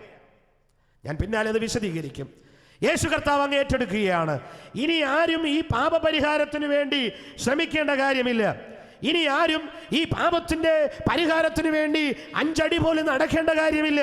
ഇനി നേർച്ചകളും കാഴ്ചകളും ഒന്നും നടത്തേണ്ട കാര്യമില്ല. പാപത്തിന്റെ സമ്പൂർണമായ പരിഹാരം യേശുക്രിസ്തു വരുത്തുകയാണ്. യേശുക്രിസ്തു ആരാന്നറിയാമോ? യോഹന്നാൻ തൻ്റെ സുവിശേഷം എഴുതുമ്പോൾ ഈ 33 വയസ്സുകാരനെ കുറിച്ച് യോഹന്നാൻ ഒരു വാചകം എഴുതി ചേർക്കുന്നുണ്ട്. 1-ാമത്തെ അധ്യായം 1-ാം വാക്യം. നമുക്കെല്ലാവർക്കും കാണാതെ അറിയാവുന്ന വാക്യമാണ്. വിശുദ്ധ യോഹന്നാൻ എഴുതിയ സുവിശേഷം 1-ാം അധ്യായം 1-ാമത്തെ വാക്യം ആരംഭിക്കുന്നത് ഇങ്ങനെയാണ്: ആദിയിൽ വചനമുണ്ടായിരുന്നു, വചനം ദൈവത്തോടു കൂടെയായിരുന്നു, വചനം ദൈവമായിരുന്നു. എന്നിട്ട് താഴോട്ട് നിങ്ങൾ വായിക്കണം. അങ്ങനെ വായിച്ചു വരുമ്പോൾ 14-ാമത്തെ വാക്യത്തിൽ പറയുന്നത് ഇങ്ങനെയാ: ആ വചനം, ദൈവത്തിന് സ്തോത്രം, ദൈവത്തിന് സ്തോത്രം. പ്രിയമുള്ളവരെ, ആ വചനം കൃപയും സത്യവും നിറഞ്ഞവനായി നമ്മുടെ ഇടയിൽ പാർത്തു. ഈ 33.5 വയസ്സുകാരൻ പീലാത്തോസിന്റെ കൊട്ടാരത്തിൽ നിസ്സഹായനായി നിൽക്കുന്നെങ്കിൽ അവനെ കുറിച്ച് വിശുദ്ധ വേദപുസ്തകം പറയുന്നത് എന്താണെന്നറിയാമോ? ഇവൻ മുമ്പേ ഉണ്ടായിരുന്നവനാണ്. യാദൃച്ഛികയാൽ യേശു കർത്താവ് ഇങ്ങനെ വന്ന് നിൽക്കുന്നതല്ല. യേശു കർത്താവ് ഇത് അറിഞ്ഞുകൊണ്ട് വന്ന് നിൽക്കുന്നതാണ്. അത് ഞാൻ പിന്നാലെ ഓർപ്പിക്കും, അത് ഞാൻ പിന്നാലെ വിശദീകരിക്കാനായിട്ട് ശ്രമിക്കും. ഇത് നന്നായിട്ട് യേശുവിന് അറിയാമായിരുന്നു. യേശുവിന് ഇങ്ങനെ സംഭവിക്കുമെന്നുള്ള കാര്യം യേശുക്രിസ്തു നന്നായി മനസ്സിലാക്കി എന്നുള്ളതാണ്. അപ്പോൾ ഈ കർത്താവായ യേശുക്രിസ്തുവിനെ കുറിച്ചാണ് ശിമയോൻ എന്ന് പറയുന്ന മനുഷ്യൻ തൻ്റെ കരത്തിൽ എടുത്തു വെച്ചിട്ട് ഈ യേശുവിനെ കുറിച്ചാണ് പറയുന്നത്. ഈ യേശുക്രിസ്തു ആരാണ്? യേശുക്രിസ്തു രക്ഷയാണ്. യേശുക്രിസ്തു രക്ഷയാണ്. അങ്ങനെ യേശുക്രിസ്തു രക്ഷയാണെന്ന് അദ്ദേഹം പറയുമ്പോൾ ഈ യേശു കർത്താവ് പാപത്തിന് പരിഹാരം വരുത്തുന്ന എന്തെങ്കിലും കാര്യങ്ങൾ ചെയ്യണ്ടേ? 33.5 വയസ്സ് വരെയുള്ള ഈ മനുഷ്യന്റെ ജീവിതത്തിൽ പാപപരിഹാരം എവിടെയെങ്കിലും ഈ മനുഷ്യൻ നടത്തിയിട്ടുണ്ടോ? ഒന്ന് പെട്ടെന്ന് ഒട്ടനേകം സംഭവങ്ങളുണ്ട് കേട്ടോ, ഒട്ടനേകം സംഭവങ്ങളുണ്ട്. പക്ഷെ 1-2 സംഭവങ്ങളല്ല, ഒരു സംഭവങ്ങൾ മാത്രം നിങ്ങളുടെ ശ്രദ്ധയിലേക്ക് ഒന്ന് കൊണ്ടുവരാം. ലൂക്കോസിന്റെ സുവിശേഷം ഒന്ന് എടുക്കാം. നമ്മളിപ്പോൾ വായിച്ചുകൊണ്ടിരിക്കുന്ന സുവിശേഷം 5-ാമത്തെ അധ്യായം അതിൻ്റെ 17-ാമത്തെ വാക്യം, 17 മുതലുള്ള വാക്യങ്ങൾ നാം ഒന്ന് വായിച്ചാൽ അവിടെ യേശു കർത്താവിൻ്റെ അടുക്കലേക്ക് ഒരു പക്ഷവാത രോഗിയെ കൊണ്ടുവരികയാണ്. ആ സംഭവം നമുക്കറിയാം. അതിൻ്റെ 19-ഉം 20-ഉം വാക്യം ഒന്ന് വായിച്ചാട്ടെ. 19-ഉം 20-ഉം വാക്യം. പുരുഷാരം ഹേതുവായി അവനെ അകത്ത് കൊണ്ടുചെല്ലുവാൻ വഴി കാണാഞ്ഞിട്ട് പുരമേൽ കയറി ഓട് നീക്കി അവനെ കിടക്കയോടെ നടുവിൽ യേശുവിൻ്റെ മുമ്പിൽ ഇറക്കി വെച്ചു. അവരുടെ വിശ്വാസം കണ്ടിട്ട് അവൻ, മനുഷ്യ, നിന്റെ പാപങ്ങൾ മോചിച്ചു തന്നിരിക്കുന്നു എന്ന് പറഞ്ഞു. പീലാത്തോസിന്റെ കൽത്തളത്തിൽ നിൽക്കുന്ന ഈ 33.5 വയസ്സുകാരൻ ആരാണെന്നറിയാമോ? സകല മാനവജാതിയുടെ രക്ഷകനെന്ന് ശിമയോൻ പറയുമ്പോൾ അത് വെറുതെ പറയുന്നവനല്ല, അത് വെറുതെ പറഞ്ഞതല്ല. സകല മാനവജാതിയുടെയും പാപത്തിൽ നിന്ന് അവരെ രക്ഷിക്കുന്നവനാണ് ഈ യേശു. ഈ യേശുവിന്റെ അടുക്കലേക്ക് വന്ന് ആ പക്ഷപാത രോഗിയെ സൗഖ്യമാക്കുന്നതിന് മുമ്പ് യേശു കർത്താവ് പറയുകയാണ്. യേശു കർത്താവ് പറഞ്ഞെന്താ? നിന്നെ സൗഖ്യമാക്കുന്നു എന്നല്ല പറഞ്ഞത്. ആദ്യം പറഞ്ഞത് നിന്റെ പാപങ്ങൾ മോചിച്ചു തന്നിരിക്കുന്നു. ദൈവത്തിന് സ്തോത്രം. ഇന്ന് രാത്രിയിൽ എന്നെ കേൾക്കുന്ന ബഹുമാന്യ സ്നേഹിതരെ, നിങ്ങൾ ഏത് മതത്തിൽ പിൻപറ്റുന്നയാളാണ് എന്ന് എനിക്ക് അറിഞ്ഞുകൂടാ, നിങ്ങൾ ഏത് ആശയം പിൻപറ്റുന്നയാളാണ് എന്ന് എനിക്ക് അറിഞ്ഞുകൂടാ. പക്ഷെ ഞാനൊരു കാര്യം വളരെ ആത്മാർത്ഥതയോടുകൂടെ വിശുദ്ധ വേദപുസ്തകത്തിന്റെ താളുകളെ സാക്ഷി നിർത്തിക്കൊണ്ട് ഞാൻ ഇങ്ങനെ പറയട്ടെ: മനുഷ്യന്റെ പാപത്തിന്റെ മോചനത്തിനു വേണ്ടി വേറൊരു വ്യക്തിത്വം ലോക ചരിത്രത്തിൽ ഉണ്ടായിട്ടില്ല. ഇതുപോലെ മനുഷ്യന്റെ പാപത്തിന് പരിഹാരമൊരുക്കിയ വേറൊരാളുണ്ടായിട്ടില്ല. തുഞ്ചത്തെഴുത്തച്ഛൻ എന്ന് പറയുന്ന മനുഷ്യൻ ആധ്യാത്മിക രാമായണം എഴുതിയിട്ടുണ്ട്. മനുഷ്യന്റെ ജീവിതത്തിന്റെ നൈമിഷികതയെക്കുറിച്ച് അദ്ദേഹം ഒരു ശ്ലോകം അതിനായിട്ട് എഴുതി വരുമ്പോൾ അദ്ദേഹം പറയുന്നത് ഇങ്ങനെയാണ്. ഒരുപക്ഷെ നമ്മൾ അതൊക്കെ മനസ്സിലാക്കിയിട്ടുള്ളതും വായിച്ചിട്ടുള്ളതുമായിരിക്കാം. അദ്ദേഹം പറയുന്നത് ഇങ്ങനെയാ: ചക്ഷുശ്രവണകളസ്തമാം ദർഘുരം ഭക്ഷണത്തിനപേക്ഷിക്കുന്നത് പോൽ കാലാഹിന പരിഗ്രസ്തമാം ലോകവും ആലോല ചേതസ്സ ഭോഗങ്ങൾ തേടുന്നു. വിശദീകരിക്കാൻ സമയമില്ല. ആദ്യത്തെ 2 വാചകങ്ങൾ മാത്രം ഞാനൊന്ന് വിശദീകരിച്ചു പോകട്ടെ. പാമ്പിന്റെ പാമ്പിന്റെ വായിലകപ്പെട്ടു പോയ തവള, പാമ്പ് ഈ തവളയെ പിടിച്ചത് ഭക്ഷണത്തിന് വേണ്ടിയിട്ടാണ്. പക്ഷേ ഈ തവള പാമ്പിന്റെ വായിലകപ്പെട്ടിരിക്കുമ്പോഴും തവള എന്താ ചെയ്യുന്നതെന്നറിയാമോ? തവള അവിടെ ഇരുന്നു കൊണ്ട് തവളയുടെ ഭക്ഷണത്തിന് വേണ്ടി നാക്ക് പുറത്തേക്ക് ഇടുന്നു എന്നാണ്. അതാണ് അദ്ദേഹം പറയുന്നത്: ചക്ഷുശ്രവണകളസ്തമാം ദർഘുരം ഭക്ഷണത്തിനപേക്ഷിക്കുന്നത് പോൽ. അതേ പ്രിയമുള്ളവരെ, മതത്തിന്റെ അകത്തിരുന്നു കൊണ്ട് മതം എന്ന് പറയുന്ന ഈ ആ കറുത്ത മുത്തുണ്ടല്ലോ, കാറൽ മാർക്സ് പറഞ്ഞത് മതം മനുഷ്യനെ മയക്കുന്ന കറുപ്പെന്നാണ്. ആ കറുത്ത ആശയത്തിന്റെ അകത്തിരുന്നു കൊണ്ട് അവിടെ ഇരുന്നു കൊണ്ട് മനുഷ്യൻ പിന്നെയും മോക്ഷത്തിന്റെ വഴി തേടുകയാണ്. നിങ്ങൾ പിൻപറ്റുന്ന മതം, നിങ്ങൾ പിൻപറ്റുന്ന ആശയം ഏതാണെന്ന് എനിക്കറിഞ്ഞുകൂടാ. പക്ഷെ അപ്പോഴും നിങ്ങൾ തൃപ്തരല്ല. അവിടെ ഈ പാമ്പിന്റെ വായിൽ അകപ്പെട്ടിരിക്കുന്ന തവളയെ പോലെ അവിടെ ഇരുന്നു കൊണ്ട് നിങ്ങൾ വീണ്ടും മോക്ഷത്തിന്റെ വഴി തേടുകയല്ലേ? മനസ്സിലാകുന്നുണ്ടോ? അതായത് എൻ്റെ പാപത്തിൻ്റെ പരിഹാരം സമ്പൂർണമായി ഞാൻ പിൻപറ്റുന്ന മതം എനിക്ക് നൽകിയെങ്കിൽ പിന്നെ എന്തിനാ തീർത്ഥാടനം? പിന്നെ എന്തിനാ നേർച്ചകൾ? പിന്നെ എന്തിനാ കാഴ്ചകൾ? പിന്നെ എന്തിനാ വെടിവഴിപാട്? പിന്നെ എന്തിനാ യാത്രകൾ? ഇതിൻ്റെ ഒന്നും ആവശ്യമില്ല. അപ്പോൾ നമ്മൾ തന്നെ ഈ പാമ്പെന്ന് പറയുന്ന മതത്തിനകത്തിരുന്നു കൊണ്ട് തവളയെ പോലെ പിന്നെയും മോക്ഷ വഴി തേടുകയാണ്. തെക്ക് നിന്ന് വടക്കോട്ടും, വടക്ക് നിന്ന് തെക്കോട്ടും, കിഴക്ക് നിന്ന് പടിഞ്ഞാറോട്ടും പാലായനം ചെയ്യുകയാണ് ഈ മോക്ഷ വഴി തേടിക്കൊണ്ട്. അവിടെയാണ് യേശുക്രിസ്തു ലോകചരിത്രത്തിന്റെ നടുകയിൽ നിന്നുകൊണ്ട് ലോകത്തോട് വിളിച്ചു പറയുന്നത്, ഞാൻ നിങ്ങളുടെ പാപങ്ങളെ മോചിച്ചു തന്നിരിക്കുന്നു. പ്രിയമുള്ളവരെ, ഈ യേശുവിനെ പോലൊരു രക്ഷകൻ ലോകത്തിലില്ല. നിങ്ങൾക്കിത് മനസ്സിലാക്കാൻ പറ്റുമെങ്കിൽ നിങ്ങൾ മനസ്സിലാക്കിക്കൊള്ളൂ. ഈ യേശുക്രിസ്തുവിനെ പോലെ ലോക ചരിത്രത്തിൽ മറ്റൊരാളത്വമില്ല. യേശുക്രിസ്തുവിനെ പോലെ മാനവജാതിയുടെ പാപത്തിന് പരിഹാരമൊരുക്കിയ ഒരാശയം, ഒരു വ്യക്തിത്വം ലോകത്തിലില്ല. ഇതാണ് ഞങ്ങളുടെ സഹോദരന്മാർ പാടുന്നത്. ഞങ്ങളുടെ സഹോദരൻ പാട്ടിന് ആമുഖവാചകങ്ങൾ പറഞ്ഞപ്പോൾ ഇതാണ് ഓർപ്പിച്ചത്. യേശുക്രിസ്തു പാപത്തിൻ്റെ രക്ഷകനാണ്, മാനവജാതിയുടെ പാപത്തിൻ്റെ രക്ഷകൻ. പാപത്തെ വല്ലാത്ത രീതിയിൽ ആസ്വദിച്ച്, പാപത്തെ വല്ലാത്ത രീതിയിൽ നിങ്ങൾ ആസ്വദിച്ച് നിങ്ങളുടെ ജീവിതം മുൻപോട്ട് നയിക്കുമ്പോൾ, എൻ്റെ പൊന്നു സ്നേഹിത, നിങ്ങളെ തേടി ഒരു മനുഷ്യൻ ഇതാ നിൽക്കുന്നു. ഇവനെ ഒന്ന് കണ്ടു നോക്ക്. ആ ബാധചൂടൻ രക്തധാരിയായി നിങ്ങളുടെ പാപത്തിന് പരിഹാരം ഒരുക്കുവാൻ ഈ മനുഷ്യൻ ഇതാ നിൽക്കുകയാണ്. ഇവനെ ഇന്ന് രാത്രിയിൽ നിങ്ങളൊന്ന് ദർശിച്ചിരുന്നുവെങ്കിൽ എത്രയോ നന്നായിരുന്നു. ഈ മനുഷ്യൻ ഈ ഭൂമിയിലേക്ക് ഇറങ്ങി വന്നത് അത്ഭുതങ്ങൾ ചെയ്ത് വെറുതെ അങ്ങ് പോകാനല്ല. കാനാവിലെ കല്യാണത്തിന് പച്ചവെള്ളത്തെ വീഞ്ഞാക്കി കൊടുത്ത് അവരെ സംതൃപ്തി അടച്ച് അവരുടെ കൈകൊട്ടൽ വാങ്ങി പോകാൻ വേണ്ടിയിട്ടല്ല, മറിച്ച് ഈ മനുഷ്യൻ ഈ ഭൂമിയിലേക്ക് വന്നത് പാപത്തിന്റെ പരിഹാരത്തിന് വേണ്ടിയിട്ടാണ്. ശാസ്ത്ര സാങ്കേതിക വിദ്യയുടെ അത്യുച്ചകോടിയിൽ നമ്മുടെ കേരളം എത്തി നിൽക്കുന്ന ഈ സമയത്ത് ചില ആൾക്കാർ പറയാറുണ്ട്, ഞങ്ങൾ പാപമൊന്നും ചെയ്യുന്നില്ല, ഞങ്ങളെ പാപിയെന്നൊന്നും വിളിക്കരുത്. എനിക്കത് വിശദീകരിക്കാൻ ലജ്ജയുണ്ട് പ്രിയമുള്ളവരെ. നമ്മുടെ കരങ്ങളിൽ ഓരോ ദിവസവും കിട്ടുന്ന വാർത്താ മാധ്യമം, എന്തിന് വലിയ ഉദാഹരണങ്ങളൊക്കെ പറയണം. ഓരോ ദിവസവും നമ്മുടെ കരങ്ങളിൽ കിട്ടുന്ന വാർത്താ മാധ്യമം. ഇന്ന് ഉച്ചയ്ക്ക് ഞാനിങ്ങനെ വാർത്ത ചുമ്മാ ഒന്ന് സ്ക്രോൾ ചെയ്തുകൊണ്ടിരുന്നപ്പോൾ വാർത്ത വരികയാണ്, ഭർത്താവ് ഭാര്യയെ തലക്കടിച്ചു കൊല്ലുന്നു. അമ്മയപ്പന്മാർ മക്കളെ ഒരു കാരുണ്യം കൂടാതെ സെപ്റ്റിക് ടാങ്കിനകത്തിട്ട് അവരുടെ ഭ്രൂണത്തെ അവർ കൊന്നുകളയുകയാണ്. എന്തൊക്കെ നേടിയെന്ന് പറഞ്ഞാലും നമുക്ക് സമാധാനത്തോടുകൂടെ ജീവിക്കാൻ സാധിക്കുന്നുണ്ടോ? നമ്മുടെ കുഞ്ഞിനെ സ്കൂളിലേക്കോ അല്ലെങ്കിൽ ഏതെങ്കിലും ഒരു കോഴ്സിലേക്കോ പറഞ്ഞു വിട്ടിട്ട് അവൾ വീട്ടിലെത്തുന്നത് വരെ ചങ്കിടിപ്പല്ലേ നമുക്ക്? എന്താ കാരണം പ്രിയമുള്ളവരെ? ആരെ വിശ്വസിക്കാൻ കൊള്ളാം? ആരെ വിശ്വസിക്കാൻ കൊള്ളാം? മാമനെ വിശ്വസിക്കാമെന്ന് പറഞ്ഞാൽ, ചില നാളുകൾക്ക് മുമ്പ് ബാലരാമപുരത്തിനടുത്ത് നിന്ന് വന്ന ഒരു വാർത്ത എന്ന് പറയുന്നത്, ഒരു മാമൻ 6 വയസ്സുകാരിയായ പെൺകുട്ടിയെ പീഡിപ്പിച്ചു കൊന്നു. ആരെ വിശ്വസിക്കുവാൻ? അപ്പനെ വിശ്വസിക്കാൻ പറ്റാത്തൊരു കാലം, അമ്മയെ വിശ്വസിക്കാൻ പറ്റാത്തൊരു കാലം, ബന്ധുക്കളെ വിശ്വസിക്കാൻ പറ്റാത്തൊരു കാലം, ലോകത്തിൽ ആരെയും അങ്ങ് വിശ്വസിക്കാൻ പറ്റാത്ത ഒരു കാലത്തിന്റെ മധ്യയിലൂടെ മനുഷ്യ നീ നെട്ടോട്ടമോടുമ്പോൾ, നിന്റെ മതത്തിലൂടെ നീ നെട്ടോട്ടമോടുമ്പോൾ, മതത്തിനതീതനായി ഇറങ്ങി വന്ന് ഈ നസറത്തുകാരനായ യേശുക്രിസ്തു അവിടെ വടങ്ങളായിരുന്നു. ഇന്ന് രാത്രി എന്നെ ശ്രദ്ധിക്കുന്ന ബഹുമാന്യ സ്നേഹിത, താങ്കളോട് പറയുകയാണ്, താങ്കളുടെ പാപത്തെ മോചിപ്പിക്കുവാൻ കഴിയുന്നവനാണ് ഞാൻ. സ്തോത്രം. ഈ ദൈവത്തെ നിങ്ങൾക്കൊന്ന് അനുഭവിച്ചറിയാൻ സാധിക്കണം. ആ ബാധചൂടൻ രക്തധാരിയായി നിൽക്കുന്ന 33.5 വയസ്സുകാരനെ, ഈ മനുഷ്യനെ നിങ്ങൾ ഇന്ന് രാത്രിയിൽ ഒന്ന് കാണണം. ഇവൻ വെറുതെ അങ്ങ് രക്തധാരിയായി തീർന്നതല്ല, നിങ്ങളുടെ പാപത്തിന് പരിഹാരം വരുത്തുകയായിരുന്നു.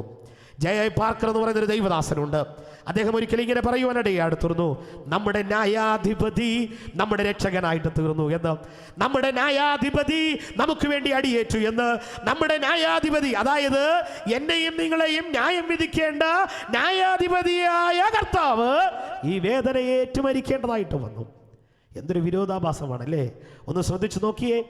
നമ്മെ ന്യായം വിധിക്കേണ്ടവൻ, നമ്മെ ന്യായപാലനം നടത്തേണ്ടവൻ, നമ്മുടെ ന്യായാധിപതിയായി നമ്മെ നരകത്തിലേക്ക് പറഞ്ഞു വിടേണ്ടവൻ നമുക്ക് വേണ്ടി അടിയേൽക്കുകയാണ്.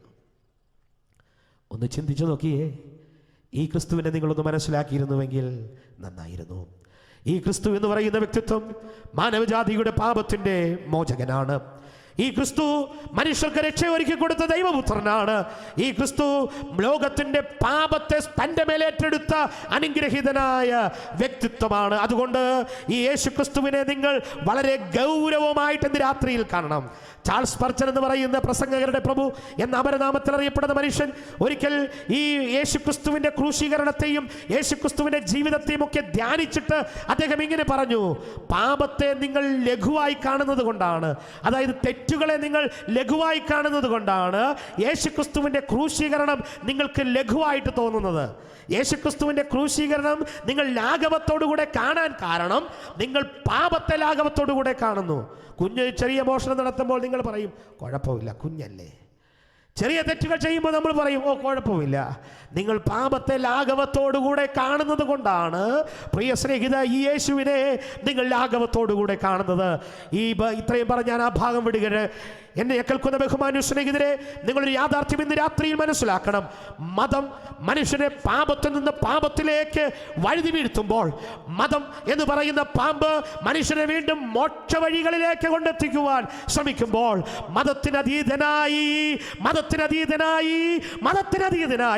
ഇറങ്ങി വന്ന് യേശു ക്രിസ്തുവിനെ കുറിച്ച് ശിമയോൻ എന്ന് പറയുന്ന മനുഷ്യൻ ആ പിഞ്ചു കുഞ്ഞിനെ കരത്തിലെടുത്ത് വെച്ച് പറയുകയാണ്, ഇവൻ ലോകത്തിന്റെ രക്ഷകനാണ്. ഈ തേവിളാകത്തിൽ എന്നെ ശ്രദ്ധിക്കുന്ന ബഹുമാന്യ സ്നേഹിത, താങ്കളുടെ രക്ഷകനാണിവൻ. അംഗീകരിച്ചോളൂ, ഈ ക്രിസ്തുവിനെ നിങ്ങളുടെ പാപത്തിന്റെ മോചകനായി. രണ്ടാമത് ഈ ക്രിസ്തുവിനെ നോക്കിയ രണ്ടാമത്തെ ഒരാളത്വം നമുക്കെല്ലാവർക്കും അറിയാവുന്ന സംഭവമാണെങ്കിലും അതുകൂടെ പറഞ്ഞ് മുൻപോട്ട് പോകാം. മത്തായി എഴുതിയ സുവിശേഷം 3-ാം അധ്യായം 17-ാമത്തെ വാക്യവും 17-ാം അധ്യായം 5-ാമത്തെ വാക്യവും ഒന്ന് വായിക്കണം. രണ്ട് വാക്യങ്ങൾ വായിക്കുമ്പോഴാണ് ആ ആശയം നമുക്ക് മനസ്സിലാകുന്നത്. മത്തായി എഴുതിയ സുവിശേഷം 3-ാം അധ്യായം 17-ാമത്തെ വാക്യം പ്രാരംഭമായിട്ടൊന്ന് വായിക്കാം. മത്തായി: ഇവൻ എൻ്റെ പ്രിയപുത്രൻ, ഇവനിൽ ഞാൻ പ്രസാദിച്ചിരിക്കുന്നു എന്ന് സ്വർഗത്തിൽ നിന്ന് ഒരു ശബ്ദവും ഉണ്ടായി. അതെ, ഇവൻ എൻ്റെ പ്രിയപുത്രൻ, ഇവനിൽ ഞാൻ പ്രസാദിച്ചിരിക്കുന്നു എന്ന് സ്വർഗത്തിൽ നിന്നൊരു ശബ്ദമുണ്ടായി. അതേ ആശയം തന്നെ, അതേ വാക്കുകൾ തന്നെ 17-ാമത്തെ അധ്യായത്തിൽ വീണ്ടും നമ്മൾ വായിക്കുന്നുണ്ട്. 17-ാമത്തെ അധ്യായം എടുക്കാം. 17-ാം അധ്യായം അതിൻ്റെ 5-ാമത്തെ വാക്യം: അവൻ പറയുമ്പോൾ തന്നെ പ്രകാശമുള്ള ഒരു മേഘം അവരുടെ മേൽ നിഴലിട്ടു. മേഘത്തിൽ നിന്ന് ഇവൻ എൻ്റെ പ്രിയപുത്രൻ, ഇവങ്കൽ ഞാൻ പ്രസാദിക്കുന്നു എന്ന് ഇവന് ചെവി കൊടുപ്പിൻ എന്ന് ഒരു ശബ്ദവും ഉണ്ടായി. ശ്രദ്ധിച്ചോ, ഒന്നാമത്തെ ഭാഗത്ത് പറയുന്നത് എങ്ങനെയാ? ഇവൻ എൻ്റെ പ്രിയപുത്രൻ, ഇവനിൽ ഞാൻ പ്രസാദിച്ചിരിക്കുന്നു. രണ്ടാമത്തെ ഭാഗത്ത് അതേ ദൈവം തന്നെ ഈ മനുഷ്യനെ കുറിച്ച് സാക്ഷ്യം പറയുകയാണ്, ഇവന്റെ പ്രിയപുത്രൻ, ഇവന് ചെവി കൊടുപ്പീൻ. അല്ലയോ പീലാത്തോസ്, നീ നിന്റെ മുമ്പിൽ ഈ 33 വയസ്സുകാരനെ നിർത്തിയിരിക്കുന്നില്ലേ? ആബാധചുടൻ രക്തധാരിയായി ഈ മനുഷ്യനെ നിന്റെ മുമ്പിൽ നിർത്തിയിരിക്കുമ്പോൾ പീലാത്തോസേ, നിനക്കൊരു പരാജയം സംഭവിച്ചു. ഈ പീലാത്തോസ് ഈ യേശുവിനെ ഇങ്ങനെ നിർത്തി യേശുവിനെ ഒരു കുറ്റക്കാരനായി ലോകത്തിന്റെ മുമ്പാകെ അവതരിപ്പിക്കുമ്പോൾ സ്വർഗത്തിലെ ദൈവം ഈ ക്രിസ്തുവിനെ കുറിച്ച് പറയുന്നത് അറിയാമോ? ഇവൻ എൻ്റെ പ്രിയപുത്രൻ, ഇവൻ എൻ്റെ പ്രിയപുത്രൻ. രാത്രിയിൽ ഈ യേശുവിനെ കുറിച്ച് നിങ്ങൾ അങ്ങനെയൊന്ന് മനസ്സിലാക്കിയിരുന്നെങ്കിൽ കൊള്ളാമായിരുന്നു. യേശുവിനെ കുറിച്ച് സ്വർഗത്തിലെ ദൈവം പറയുകയാണ്, ഇവൻ എൻ്റെ പ്രിയപുത്രൻ.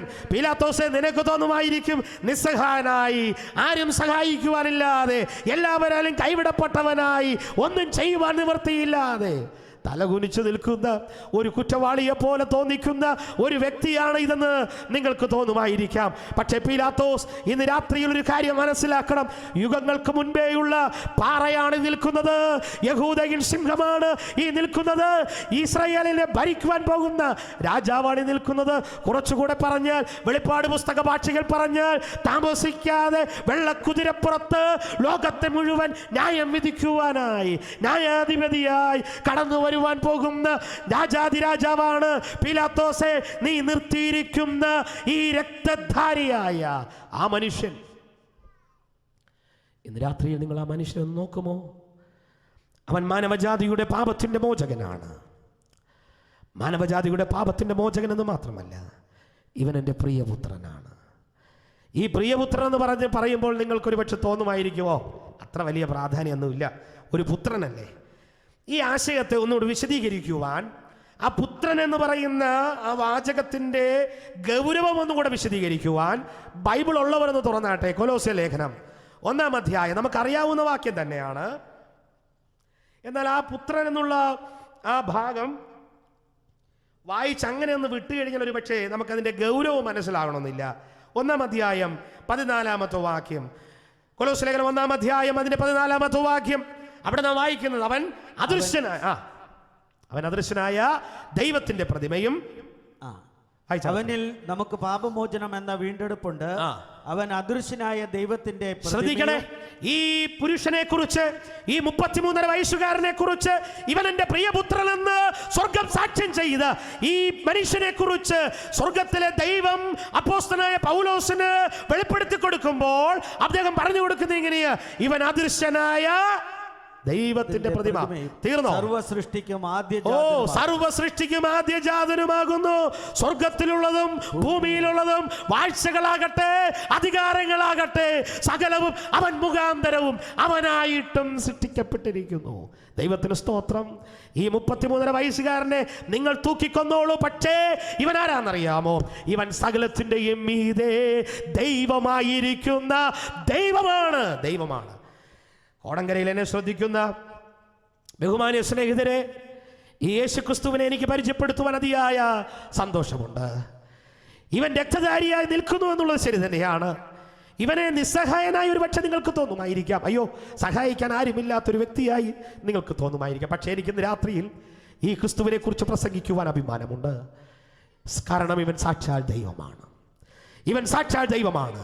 ആ പറഞ്ഞ് ഞാൻ ആ ഭാഗം വിടുകയാ. മുൻപോട്ട് പോകട്ടെ. 2-ാമത്തെ ഭാഗത്ത് നാം ഇങ്ങനെയാണ് വായിച്ചത്: ഇവൻ എൻ്റെ പ്രിയപുത്രൻ, ഇവന് നിങ്ങൾ ചെവി കൊടുപ്പീൻ. അത് വളരെ ശ്രദ്ധിക്കേണ്ട ഒരു കാര്യമാണ്. അതായത് നിങ്ങൾ കേൾക്കുന്നെങ്കിൽ ഇവനിൽ നിന്ന് കേൾക്കണം. യേശുവിൻ്റെ പിന്നാലെ എപ്പോഴും ആൾക്കാരുണ്ടായിരുന്നു കേട്ടോ. യേശുവിൻ്റെ പിന്നാലെ എപ്പോഴും ആൾക്കാരുണ്ടായിരുന്നു. ഞാൻ ഇന്ന് രാവിലെ ഈ ഭാഗം ഇങ്ങനെ വായിച്ചു വന്നപ്പോൾ നാം ഇങ്ങനെയാണ് വായിക്കുന്നത്. മത്തായി സുവിശേഷവും ലൂക്കോസിന്റെ സുവിശേഷവും മർക്കോസിന്റെ സുവിശേഷവും 3 സുവിശേഷങ്ങളിൽ ആവർത്തിച്ച് യേശുക്രിസ്തുവിന്റെ കൂടെ നടക്കുന്ന ആൾക്കാരെ കുറിച്ച് പറഞ്ഞിരിക്കുന്നത് എങ്ങനെയാ? അവന്റെ മൊഴി കേൾപ്പാൻ ജനം തടിച്ചുകൂടി എന്ന.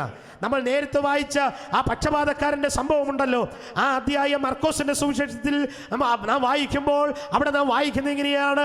അവൻ ആ സ്ഥലത്ത് വരുന്നതിന് മുമ്പ്, കവർന്നഹൂമിൽ വരുന്നതിന് മുമ്പ് ഗലീലയിലൂടെ സഞ്ചരിക്കുമ്പോൾ അവൻ്റെ കൂടെ ആൾക്കാർ കൂടി വന്നു. എന്തിനാണെന്നറിയാമോ? അത്ഭുതം കാണാൻ വേണ്ടിയിട്ടല്ല, യേശുവിൻ്റെ വചസ്സുകൾ കേൾക്കുവാൻ. ഇവിടെ ആമുഖ വാചകങ്ങൾ പറഞ്ഞപ്പോൾ കർത്താവിൻ്റെ ദാസൻ പറഞ്ഞു, യേശു കർത്താവിൻ്റെ കൂടെ ആൾക്കാർ കടന്നു വന്നു. യേശു കർത്താവ് ഒരിക്കൽ പ്രശ്നമൊക്കെ ഉണ്ടായപ്പോൾ, പ്രയാസങ്ങളൊക്കെ വന്നപ്പോൾ, വരാൻ സാധ്യതയുണ്ടെന്ന് മനസ്സിലായപ്പോൾ യേശു കർത്താവ് പറഞ്ഞു, നിങ്ങളൊക്കെ പൊയ്ക്കോളി, നിങ്ങൾ ഇനി എൻ്റെ കൂടെ വരണ്ട, പ്രശ്നമാണ്. അപ്പോൾ യേശു കർത്താവിൻ്റെ ശിഷ്യന്മാർ പറഞ്ഞതെന്നറിയാമോ? നിത്യജീവമൊഴികൾ നിന്നിലാണുള്ളത്. നിന്നെ വിട്ടിട്ട് ഞങ്ങൾ എവിടെ പോകും? അയ്യോ, നീ 5 അപ്പം കൊണ്ട് 5000 പേരെ പോഷിപ്പിക്കുന്നവനല്ലേ, നിന്നെ വിട്ട് എവിടെ പോകുമെന്നല്ല ചോദിച്ചത്. നീ കാനാവിലെ കല്യാണത്തിന് പച്ചവെള്ളത്തെ വീഞ്ഞാക്കി മാറ്റിയവനല്ലേ, നിന്നെ വിട്ട് ഞങ്ങൾ എവിടെ പോകും എന്നല്ല ചോദിച്ചത്. നീ മുടന്തന് നടക്കുമാറാക്കുന്നവനല്ലേ, ചെകിടനെ കേൾവി കൊടുക്കുന്നവനല്ലേ, കുരുടന് കാഴ്ച കൊടുക്കുന്നവനല്ലേ, നിന്നെ വിട്ട് എവിടെ പോകും എന്നല്ല ചോദിച്ചത്. ഇന്ന് രാത്രി എന്നെ കേൾക്കുന്ന ബഹുമാന്യ സ്നേഹിതരെ, അവർ ചോദിച്ചത്, നിന്റെ മുമ്പിൽ നിന്ന് നിന്റെ വചസ്സുകൾ കേൾക്കാതെ ഞങ്ങൾ എവിടെ പോകും? യേശു കർത്താവിനെ കുറിച്ച് പിതാവായ ദൈവം പറയുക, ഇവൻ എൻ്റെ പ്രിയപുത്രൻ, ഇവനെ ചെവി കൊടുപ്പിൻ. ഇവന് ചെവി കൊടുത്താൽ എന്താ പ്രത്യേകത? ഇവന് ചെവി കൊടുത്താൽ ഇവൻ നിങ്ങളെ കുത്തിവെക്കുന്നത് മതത്തിന്റെ ഭ്രാന്തല്ല, കലാലയങ്ങളിൽ കുത്തിവെക്കുന്നത് പോലെ രാഷ്ട്രീയത്തിന്റെ ഭ്രാന്തല്ല കുത്തിവെക്കുന്നത്. ഇവൻ നിങ്ങളെ മോക്ഷത്തിന്റെ വഴിയിലൂടെ നടത്തും. എന്താ ഇവൻ പറഞ്ഞു തരുന്നത് അറിയാമോ? യോഹന്നാന്റെ സുവിശേഷം എടുത്താട്ടെ 10-ാമത്തെ അധ്യായം. യോഹന്നാന്റെ സുവിശേഷം 10-ാമത്തെ അധ്യായത്തിൽ യേശു കർത്താവ് പറഞ്ഞു കൊടുക്കുന്ന കാര്യങ്ങൾ ഒട്ടനേകമുണ്ട്, പക്ഷേ വിശദീകരിക്കുന്നില്ല. പക്ഷെ ഒരു കാര്യം പറയാതെ പോകുവാൻ എനിക്ക് നിർവാഹമില്ല. എന്നെ കേൾക്കുന്ന ബഹുമാന്യ സ്നേഹിതരെ, ഇവിടുത്തെ നേതാക്കന്മാരുടെ പിന്നാലെ പോകുമ്പോൾ എങ്ങനെ മറ്റുള്ളൊരു നേതാവിൻ്റെ കാല് വെട്ടി മാറ്റാം, അവനെ എങ്ങനെ താഴ്ത്തിയിട്ട് അടുത്ത നേതാവ് എങ്ങനെയാകാമെന്ന് നേതാക്കന്മാർ തൻ്റെ അനുയായികൾക്ക് പറഞ്ഞു കൊടുക്കുമ്പോൾ ഇവന് ചെവി കൊടുപ്പിനെന്ന് സ്വർഗത്തിലെ ദൈവം അറ്റസ്റ്റ് ചെയ്ത് വിടുന്ന ഈ പുത്രനായ ക്രിസ്തു ഉണ്ടല്ലോ, മതമല്ല തന്റെ ശിഷ്യന്മാർക്ക് പറഞ്ഞു കൊടുത്തത്, രാഷ്ട്രീയമല്ല പറഞ്ഞു കൊടുത്തത്, മറ്റുള്ളവരെ നശിപ്പിച്ച് നീ എങ്ങനെ രാജാവാകണം എന്നല്ല പറഞ്ഞു കൊടുത്തത്. പിന്നെ എന്താ പറഞ്ഞതെന്നറിയാമോ? യോഹന്നാന്റെ സുവിശേഷം 10-ാം അധ്യായം അതിൻ്റെ 11 മുതലുള്ള വാക്യങ്ങളെല്ലാം വായിച്ചാൽ നിങ്ങൾക്കത് മനസ്സിലാകും. പക്ഷെ 11-ാമത്തെ വാക്യവും 15-ാമത്തെ വാക്യവും 28-ാമത്തെ വാക്യവും മാത്രം ഒന്ന് വായിക്കാം. ആദ്യം 11-ാമത്തെ വാക്യം. ഞാൻ നല്ല ഇടയനാകുന്നു, നല്ല ഇടയൻ ആടുകൾക്ക് വേണ്ടി തന്റെ ജീവനെ കൊടുക്കുന്നു. പീലാത്തോസെ കേട്ടോ, പീലാത്തോസ് നിന്റെ മുമ്പാകെ നിൽക്കുന്ന ഈ 33.5 വയസ്സുകാരനായ രക്തധാരിയായ ദൈവപുത്രനുണ്ടല്ലോ, ആ ദൈവപുത്രൻ മരിക്കാൻ വേണ്ടി വന്നതാണെന്നേ. ആ ദൈവപുത്രൻ പറയുക, ഞാൻ നല്ല ഇടയനാകുന്നു, നല്ല ഇടയൻ തൻ്റെ ആടുകൾക്ക് വേണ്ടി ആടുകളുടെ ജീവനെ കൊടുക്കുന്നു എന്നല്ല, തൻ്റെ ജീവനെ മറുവിലയായി കൊടുക്കുന്നു. എത്രയോ അനുഗ്രഹീതമായ ഒരു യാഥാർത്ഥ്യമാണ്. യേശു കർത്താവ് തൻ്റെ ശിഷ്യന്മാരെ പഠിപ്പിക്കുമ്പോൾ യേശു കർത്താവ് കാണാതെ പോയ ഒരു ആടിനെ കുറിച്ച് ഒരു ഉപമ പറഞ്ഞു കൊടുക്കുന്നുണ്ട്. ഒരു മനുഷ്യന് 100 ആടുണ്ടായിരുന്നു. എന്താ സംഭവിച്ചത്? ഒരിക്കൽ അതിൽ ഒരാട് നഷ്ടപ്പെട്ടു പോയി. നമ്മളാണ് ആട്ടിടയനെങ്കിൽ എന്തോ ചെയ്യും? നമ്മൾ വിചാരിക്കുമോ ഒന്നല്ലേ പോയുള്ളൂ, ബാക്കി 99 ഉണ്ടല്ലോ എന്ന് നമ്മൾ പറഞ്ഞ് നമ്മളൊന്ന് റിലാക്സ് ചെയ്യും. പക്ഷെ ഈ ഇടയൻ അങ്ങനെയല്ല. ഈ നല്ല ഇടയനുണ്ടല്ലോ, ആ നല്ല ഇടയൻ 99നെയും അവിടെ വിട്ടിട്ട് ഈ കാണാതെ പോയ ഒന്നിനെ തേടി പോയി കണ്ടുപിടിച്ച് അതിനെ കൊണ്ടുവന്നു. കാണാതെ പോയതിനെ തെരഞ്ഞു രക്ഷിപ്പാനല്ലോ ഈ മശിക വന്നത്, ഈ അടിയേറ്റവും വന്നത്. പീലാത്തോസ്, നിനക്ക് തെറ്റുപറ്റിയോ? നീ അടിച്ച് ആബാധയുടെ രക്തധാരിയായി നിർത്തിയിരിക്കുന്നില്ലേ? ഈ മനുഷ്യൻ മരിക്കാൻ വേണ്ടി വന്നതാണെന്നേ. ഈ മനുഷ്യനെ കുറിച്ച് പറയുന്നത്, ഞാൻ നല്ല ഇടയനാകുന്നു, ആ നല്ല ഇടയൻ ആടുകൾക്ക് വേണ്ടി തൻ്റെ ജീവനെ മറുവിലയായി കൊടുക്കുന്നു. ഇതുപോലെ വേറെ ആരുണ്ട് പ്രിയ സ്നേഹിത? നിങ്ങൾക്ക് ചിന്തിക്കാൻ കഴിവുണ്ട്, നിങ്ങൾക്ക് വിചാരിക്കുവാനുള്ള, ചിന്തിക്കുവാനുള്ള, അല്ലെങ്കിൽ വായിക്കുവാനുള്ള ഇതിനെല്ലാം സമയമുണ്ട്. എങ്കിൽ നിങ്ങളൊന്ന് ചിന്തിച്ചു നോക്ക്, വിചാരിച്ചു നോക്ക്, വായിച്ചു നോക്ക്. മാനവജാതിക്ക് വേണ്ടി ഇങ്ങനെ ഒരു ഇടയൻ എവിടെയുണ്ട്? ഇവിടെയല്ലാതെ എവിടെയുണ്ട്? അതുകൊണ്ട് ഈ സത്യം പ്രസംഗിക്കുന്നിടത്ത് സാധാരണ ആൾക്കാർ വരാറില്ല. ഇങ്ങനെ ഈ സത്യം വിളിച്ചു പറയുന്നത് കൊണ്ട് സാധാരണ ആൾക്കാർ വരാറില്ല. കാരണം എന്നാ? അവിടെ പോയാൽ പറയുന്നത് യേശുക്രിസ്തുവിനെ കുറിച്ച് മാത്രമേ ഉള്ളൂ. അവിടെ മറ്റേ ഇളക്കവും മറിച്ചിലൊന്നുമില്ല, അതുകൊണ്ട് അങ്ങോട്ട് പോണ്ട എന്ന ആൾക്കാർ പറയും. ഇന്നിവിടെ രാത്രിയിൽ വേടൻ്റെയോ റിമീറ്റോമിയുടെയോ ഒരു ഗാനമേള വെച്ചിരുന്നെങ്കിൽ എന്തായിരിക്കുമായിരുന്നു പ്രിയമുള്ളവരെ? ഈ കോമ്പൗണ്ട് നിറഞ്ഞു കവിഞ്ഞ് കോടങ്കര, മരിയാപുരം, ഉദയംകുളകര മുഴുവൻ ഇവിടെ ഇന്ന് പറന്നെത്തത്തില്ലായിരുന്നു. പക്ഷെ ഈ സത്യത്തിന് കാതുകൊടുക്കുവാൻ നാട്ടിൽ ആളില്ല പ്രിയമുള്ളവരെ. കേൾപ്പാൻ ചെവിയുള്ളവൻ കേൾക്കട്ടെ. നല്ല ഇടയൻ തൻ്റെ ആടുകൾക്ക് വേണ്ടി ജീവനെ കൊടുക്കുന്നു. 15-ാമത്തെ വാക്യം. ആടുകൾക്ക് വേണ്ടി ഞാൻ എൻ്റെ ജീവനെ കൊടുക്കുന്നു. 28-ാമത്തെ വാക്യം. ഞാൻ അവയ്ക്ക് നിത്യജീവൻ കൊടുക്കുന്നു, അവ ഒരു നാളും നശിച്ചു പോകുകയില്ല, ആരും അവയെ എൻ്റെ കയ്യിൽ നിന്ന് പിടിച്ചു പറിക്കുകയുമില്ല. മനസ്സിലായോ? വിശദീകരിക്കണോ? ഈ നല്ല ഇടയൻ തൻ്റെ ആടുകൾക്ക് വേണ്ടി, അതായത് മനുഷ്യന് വേണ്ടി ജീവനെ കൊടുക്കുന്നു. എന്നിട്ട് ജീവനെ കൊടുത്തിട്ട് എന്താ ചെയ്യുന്നത്? ഈ നല്ല ഇടയൻ അവരെ അങ്ങ് വെറുതെ വിടുകയല്ല, മറിച്ച് അവർക്ക് നിത്യജീവൻ കൊടുക്കുന്നു. യോഹന്നാന്റെ സുവിശേഷം 3-ാം അധ്യായം 16-ാമത്തെ വാക്യം. അവിടെ ആ വലിയവനായ കർത്താവായ യേശുക്രിസ്തു ഈ തൻ്റെ വരവിനെ കുറിച്ചുമൊക്കെ വരവിനെ കുറിച്ച് വിശദീകരിക്കുമ്പോൾ യേശു കർത്താവ് പറയുന്നത് ഇങ്ങനെയാണ്: തൻ്റെ ഏകജാതനായ പുത്രനിൽ വിശ്വസിക്കുന്ന ഏവനും നശിച്ചു പോകാതെ നിത്യജീവൻ പ്രാപിക്കേണ്ടതിന് ദൈവം അവനെ നൽകുവാൻ തക്കവണ്ണം ലോകത്തെ സ്നേഹിച്ചു. കോടങ്കരെ, നിന്നെ ദൈവം സ്നേഹിച്ചു കേട്ടോ. ഭാര്യ നിന്നെ സ്നേഹിക്കുവാൻ പരാജയപ്പെടുമായിരിക്കാം, ഭർത്താവ് നിന്നെ സ്നേഹിക്കുവാൻ പരാജയപ്പെടുമായിരിക്കാം, ബന്ധുക്കൾ നിന്നെ സ്നേഹിക്കുവാൻ പരാജയപ്പെടുമായിരിക്കാം. പക്ഷെ ഇവിടെ ഇതാ ഒരു നല്ല ഇടയൻ. ആ ഇടയൻ നിന്നെ സ്നേഹിക്കുന്നുണ്ട്. ആ ഇടയൻ നിന്നെ സ്നേഹിച്ചത് തൻ്റെ ജീവനെ മറുവിലയായി കൊടുത്തുകൊണ്ട്. നിനക്ക് എന്താ നൽകിയത്? നിനക്ക് നിത്യജീവൻ നൽകി. ഇന്ന് രാത്രിയിൽ ഈ പുസ്തകവും പിടിച്ചുകൊണ്ട് നടക്കുമ്പോൾ ഞങ്ങൾക്ക് അഭിമാനമുണ്ട്. നമ്മുടെ ഈ ജീവിതം വളരെ ക്ഷണ നേരത്തേക്കേ ഉള്ളൂ. ഈ പ്രസംഗം മുഴിപ്പിക്കുന്നതിന് മുമ്പ് ഒരു പക്ഷേ ഞാൻ ഈ ലോകത്തുനിന്ന് മാറ്റപ്പെട്ടു എന്ന് വന്നേക്കാം. ഒരു പക്ഷേ ഇന്ന് രാത്രിയിൽ അല്ലെങ്കിൽ നാളെ എപ്പോഴാണ് മരണം നമ്മെ മാടി വിളിക്കുന്നത് എന്ന് നമുക്കറിഞ്ഞുകൂടാ. രംഗബോധമില്ലാത്ത കോമാളിയായി നമ്മുടെ വീടുകളിൽ എപ്പോഴാണ് ഈ മരണം കടന്നു വരുന്നത് എന്ന് നമുക്കറിഞ്ഞുകൂടാ. പക്ഷെ ഒരു യാഥാർത്ഥ്യം ഞാൻ ഇന്ന് രാത്രിയിൽ വിളിച്ചു പറയട്ടെ. ഈ നല്ല ഇടയനെ എൻ്റെ ജീവിതത്തിലെ സഖിയായി പിൻപറ്റിയത് കൊണ്ട്, മനസ്സിലാക്കിയത് കൊണ്ട് ഒരു നിത്യജീവൻ എനിക്കൊരുക്കിയിട്ടുണ്ട്. പ്രിയ സ്നേഹിത, കടബാധ്യതകളുണ്ട്, പ്രയാസമുണ്ട്, വിഷമങ്ങളുണ്ട്, മാനസികമായ സംഘർഷങ്ങളുണ്ട്. പക്ഷെ ഒരു ബോധ്യമുണ്ട്, നിത്യജീവൻ എനിക്കുണ്ട്, നിത്യജീവൻ എനിക്കുണ്ട്. ഇന്ന് രാത്രിയിൽ ഇവിടെ ആ നിത്യജീവനുണ്ട് എന്ന് ബോധ്യമുള്ള ദൈവമക്കൾക്കൊരു ഹല്ലേലൂയ പറയാമോ? Hallelujah, hallelujah. ആ നല്ല ഇടയൻ നമുക്ക് വേണ്ടി നിത്യജീവൻ ഒരുക്കി. നിങ്ങൾക്ക് കൊട്ടാരം ഉണ്ടാക്കി തന്നതല്ല ഈ നല്ല ഇടയൻ. നിങ്ങളുടെ ജീവിതത്തിലെ രോഗങ്ങളെ പൂർണ്ണമായി മാറ്റിത്തരികയല്ല ഈ നല്ല ഇടയൻ ചെയ്തത്. നിങ്ങൾ ഇങ്ങോട്ട് വന്നു കഴിഞ്ഞാൽ നിങ്ങൾ അംബാസഡർ കാർ ഓടുന്നിടത്ത് നിന്ന് ഇന്നോവയിലേക്ക് പോകും. നോ, അതല്ല ഒരുക്കി തന്നത്. പിന്നെ എന്താ? നിത്യജീവൻ.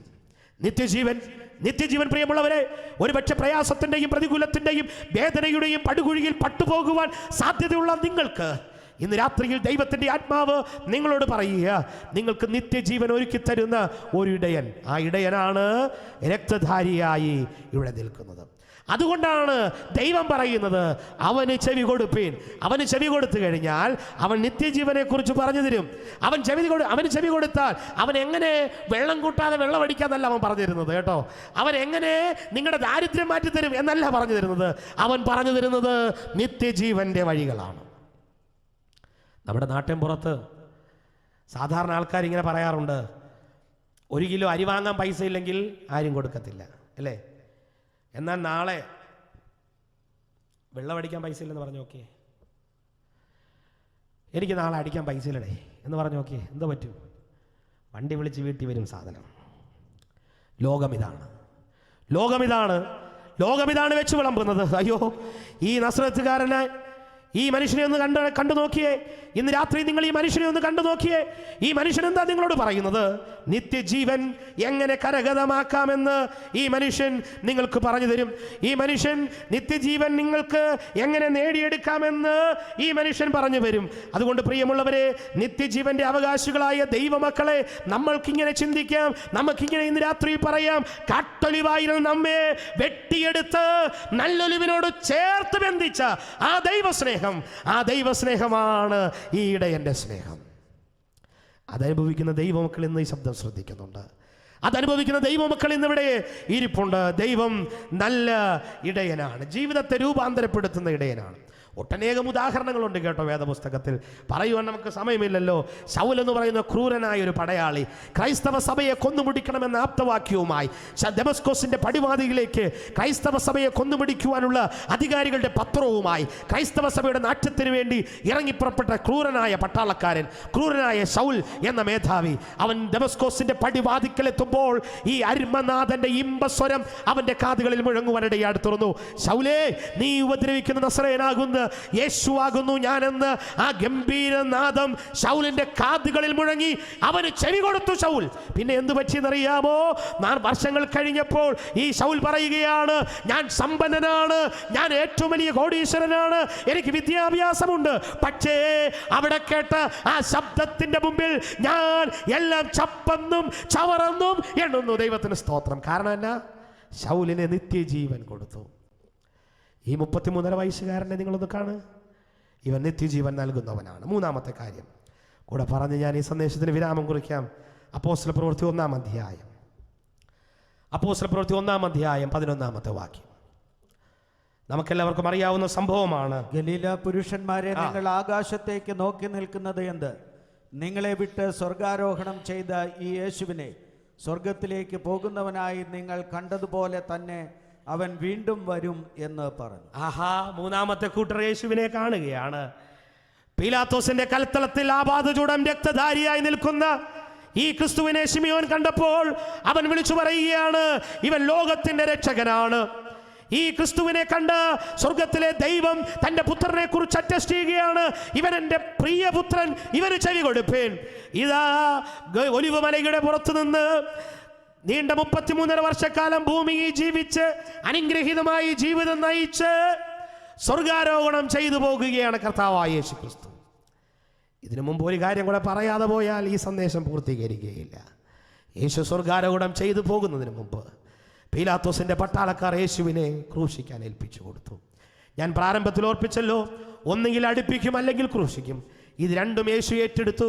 യേശു ഗോൽഗോത്ത മലമുകളിൽ ക്രൂശിതനായി. യേശു ഗോൽഗോത്ത മലമുകളിൽ ക്രൂശിതനായി. രണ്ട് കള്ളന്മാരുടെ മധ്യ ഒരു പാപിയെ പോലെ എന്റെ പൊന്നു സ്നേഹിതരെ, യേശു ക്രിസ്തു ക്രൂശിൽപ്പെട്ട് ക്രൂശിക്കിടന്ന് മരിക്കുവാൻ ഇടയായിട്ട് തീർന്നു. തല ചായ്പാനായി അവന് സ്ഥലമില്ലായിരുന്നു.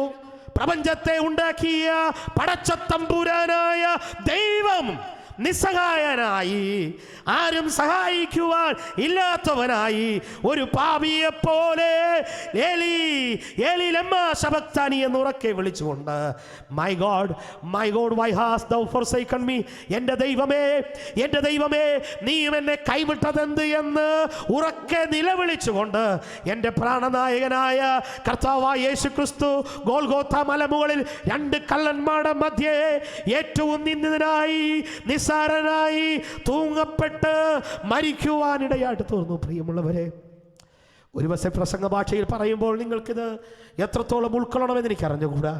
ഒന്ന് ധ്യാനിച്ചു നോക്കി. ഒരു തെറ്റും ചെയ്തില്ല എന്ന് റോമൻ ഗവൺമെന്റ് വിധിച്ച ഈ നീതിമാന്റെ രക്തത്തിൽ എനിക്ക് പങ്കില്ല എന്ന് പറഞ്ഞ് കൈ കഴുകി കളഞ്ഞ എല്ലാ നേതാക്കന്മാരുടെ മുമ്പിൽ നിന്നുകൊണ്ട് യേശു ക്രിസ്തു ഒരു തെറ്റും ചെയ്തിട്ടില്ലായിരുന്നിട്ടും മാനവജാതിയുടെ പാപത്തിനു വേണ്ടി, മറ്റൊരു വാക്കിൽ പറഞ്ഞാൽ പൊന്നു സ്നേഹിത താങ്കൾക്ക് നിത്യജീവൻ നൽകുവാൻ, പൊന്നു സ്നേഹിത താങ്കളെ സ്വർഗത്തിലേക്ക് കൊണ്ടുപോകുവാൻ, പൊന്നു സ്നേഹിത താങ്കൾക്ക് മോക്ഷമൊരുക്കുവാൻ ദൈവപുത്രനായ ക്രിസ്തു, ഈ ക്രിസ്തു ഉണ്ടല്ലോ, അടിയേൽക്കപ്പെട്ടവനായ ക്രിസ്തു ഒരു പാപിയെ പോലെ തൂങ്ങി. അരിമത്തിയിലെ യോസേഫ് തനിക്ക് വേണ്ടി വെട്ടിയിരുന്ന പുതിയൊരു കല്ലറ, മറ്റാരെയും വെക്കാത്ത ഒരു പുതിയൊരു കല്ലറ, ആ കല്ലറയിൽ യേശുവിനെ അടക്കം ചെയ്തു. യേശുവിനെ അടക്കം ചെയ്തു. 1-ാം ദിവസം, 2-ാം ദിവസം, 3-ാം ദിവസം. മത്തായി സുവിശേഷം വീട്ടിൽ ചെന്നിട്ട് നിങ്ങൾക്ക് സമയം കിട്ടുന്നെങ്കിൽ 16-ാം അധ്യായം 21-ാമത്തെ വാക്യം നിങ്ങളൊന്ന് വായിച്ചു നോക്കണം. അവിടെ പറയുന്നത് എങ്ങനെയാണ്? ഞാൻ യെരൂശലേമിലേക്ക് പോകുകയും അവരെന്നെ പിടിക്കും, അവരെന്നെ അടിക്കും, അവരെന്നെ കൊല്ലും, പക്ഷേ ഞാൻ 3-ാമത്തെ ദിവസം ഉയർത്തെഴുന്നേൽക്കും. യേശുക്രിസ്തു മരിക്കുന്നതിന് മുമ്പ് യേശുക്രിസ്തു എങ്ങനെ മരിക്കും, എപ്പോൾ മരിക്കും, എവിടെ വെച്ച് മരിക്കും, മരിച്ചതിന് ശേഷം എന്താണ് സംഭവിക്കാൻ പോകുന്നത്, അതെല്ലാം പറഞ്ഞതുപോലെ അരിമത്തിയിലെ യോസെഫിന്റെ കല്ലറയിൽ യേശുവിനെ അടക്കം ചെയ്ത്.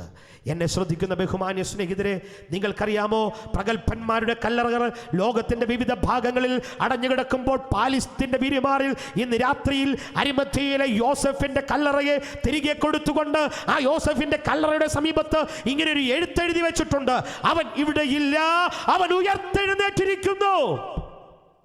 ദൈവത്തിന് സ്തോത്രം, ദൈവത്തിന് സ്തോത്രം. പ്രിയമുള്ളവരെ, പീലാത്തോസേ നിന്റെ കൽത്തറത്തിൽ നിന്ന് ഈ 33.5 വയസ്സുകാരനുണ്ടല്ലോ, ഹേ മരണമേ നിന്റെ ജയം എവിടെയെന്ന് ചോദിച്ചുകൊണ്ട് മരണപാശങ്ങളെ തോൽപ്പിച്ച് യേശു ക്രിസ്തു ഉയർത്തെഴുന്നേറ്റു.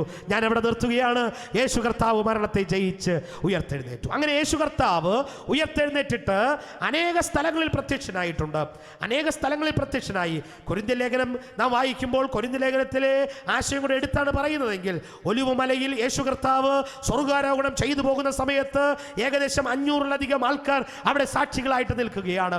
യേശു കർത്താവ് മെല്ലെ മെല്ലെ സ്വർഗാരോഹണം ചെയ്തു പോകുകയാണ്. കൊരിന്ത്യർ ലേഖനം 15-ാം അധ്യായം 6-ാമത്തെ വാക്യത്തിൽ പൗലോസ് അപ്പോസ്തലൻ പറയുന്നുണ്ട് 500-ലധികം പേർക്ക് അവൻ പ്രത്യക്ഷനായി എന്ന്. ആ 500-ലധികം പേര് ഇവിടെ നിൽക്കുന്നു എങ്കിൽ ഈ 500-ലധികം പേരെ സാക്ഷി നിർത്തിക്കൊണ്ട് ഒലിവുമലയിൽ നിന്ന് മെല്ലെ മെല്ലെ ഈ പ്രാണനായകന്റെ നമുക്ക് വേണ്ടി അടിയേറ്റ, നമുക്ക് വേണ്ടി മരിച്ച പീലാത്തോസിന്റെ കൽത്തളത്തിൽ ഒരു പരിഹാസപാത്രമായി തീർന്ന, പീലാത്തോസ് തോൽപ്പിച്ചു എന്ന് കരുതിയ പീലാത്തോസിന്റെ പട്ടാളക്കാർ കാവൽ നിന്ന് കർത്താവായ യേശു ക്രിസ്തു ഉണ്ടല്ലോ അവിടെ നിന്ന് സ്വർഗാരോഹണം ചെയ്തു പോവുകയാണ്. അങ്ങനെ യേശു കർത്താവ് സ്വർഗാരോഹണം ചെയ്തു പോകുമ്പോൾ ദൂതന്മാർ പ്രത്യക്ഷപ്പെട്ടിട്ട് പറഞ്ഞ വാചകമാണ് നമ്മൾ വായിച്ചു കേട്ടത്: അല്ലയോ ഗലീല പുരുഷന്മാരെ, നിങ്ങൾ ആകാശത്തിലേക്ക് നോക്കി നിൽക്കുന്നത് എന്ത്?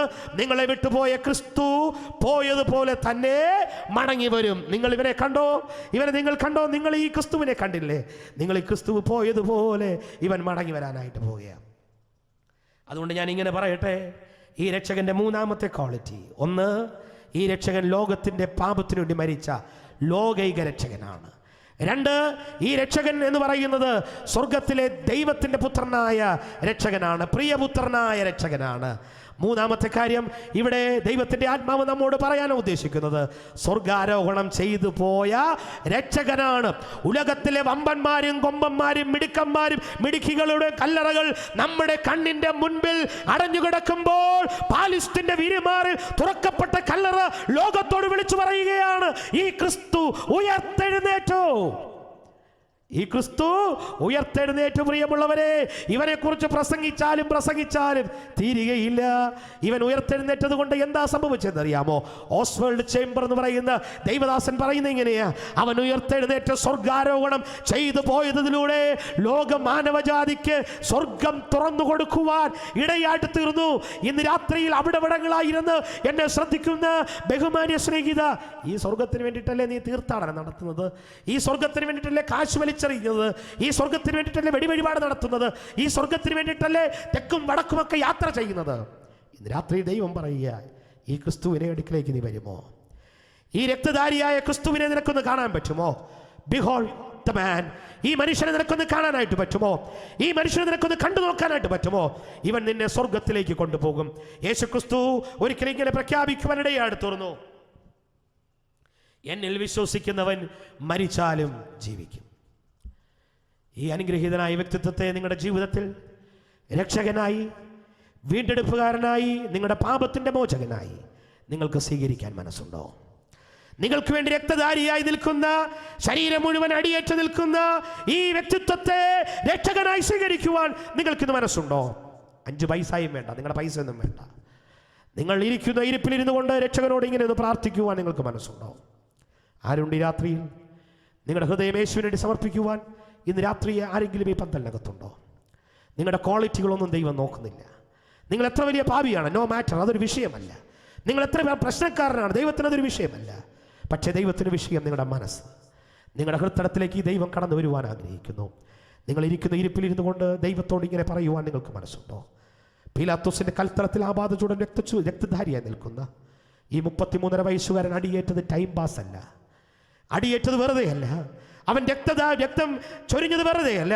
വിശുദ്ധ വേദപുസ്തകം പറയുന്നത് ഇങ്ങനെ, അവന്റെ പുത്രനായ യേശുവിന്റെ രക്തം സകല പാപവും പോക്കി നമ്മെ ശുദ്ധീകരിക്കുന്നു. ഹോ, നിങ്ങളുടെ പാപത്തെ ശുദ്ധീകരിക്കുവാൻ കൽപ്പുള്ള ഈ ദൈവം ഇന്ന് നിങ്ങളുടെ അടുക്കലേക്ക് കടന്നു വരികയാണ്. 5 പൈസയും വേണ്ട പ്രിയമുള്ളവരെ, നിങ്ങളുടെ ഹൃദയം യേശുവിന് വേണ്ടി തുറന്നു കൊടുക്കുവാൻ നിങ്ങൾക്ക് മനസ്സുണ്ടോ?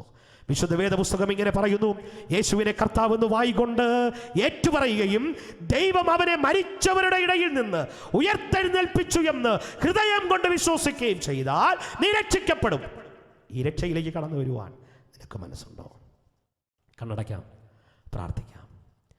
ഈ കർത്താവിനെ നിങ്ങളുടെ ജീവിതത്തിൽ രക്ഷകനായി, ദൈവമായി നിങ്ങൾ സ്വീകരിക്കുവാൻ ആഗ്രഹിക്കുന്നുവെങ്കിൽ നിങ്ങൾക്ക് വേണ്ടി ലളിതമായൊരു പ്രാർത്ഥനാ വാചകം ഞാനൊന്ന് പറഞ്ഞു തരികയാണ്.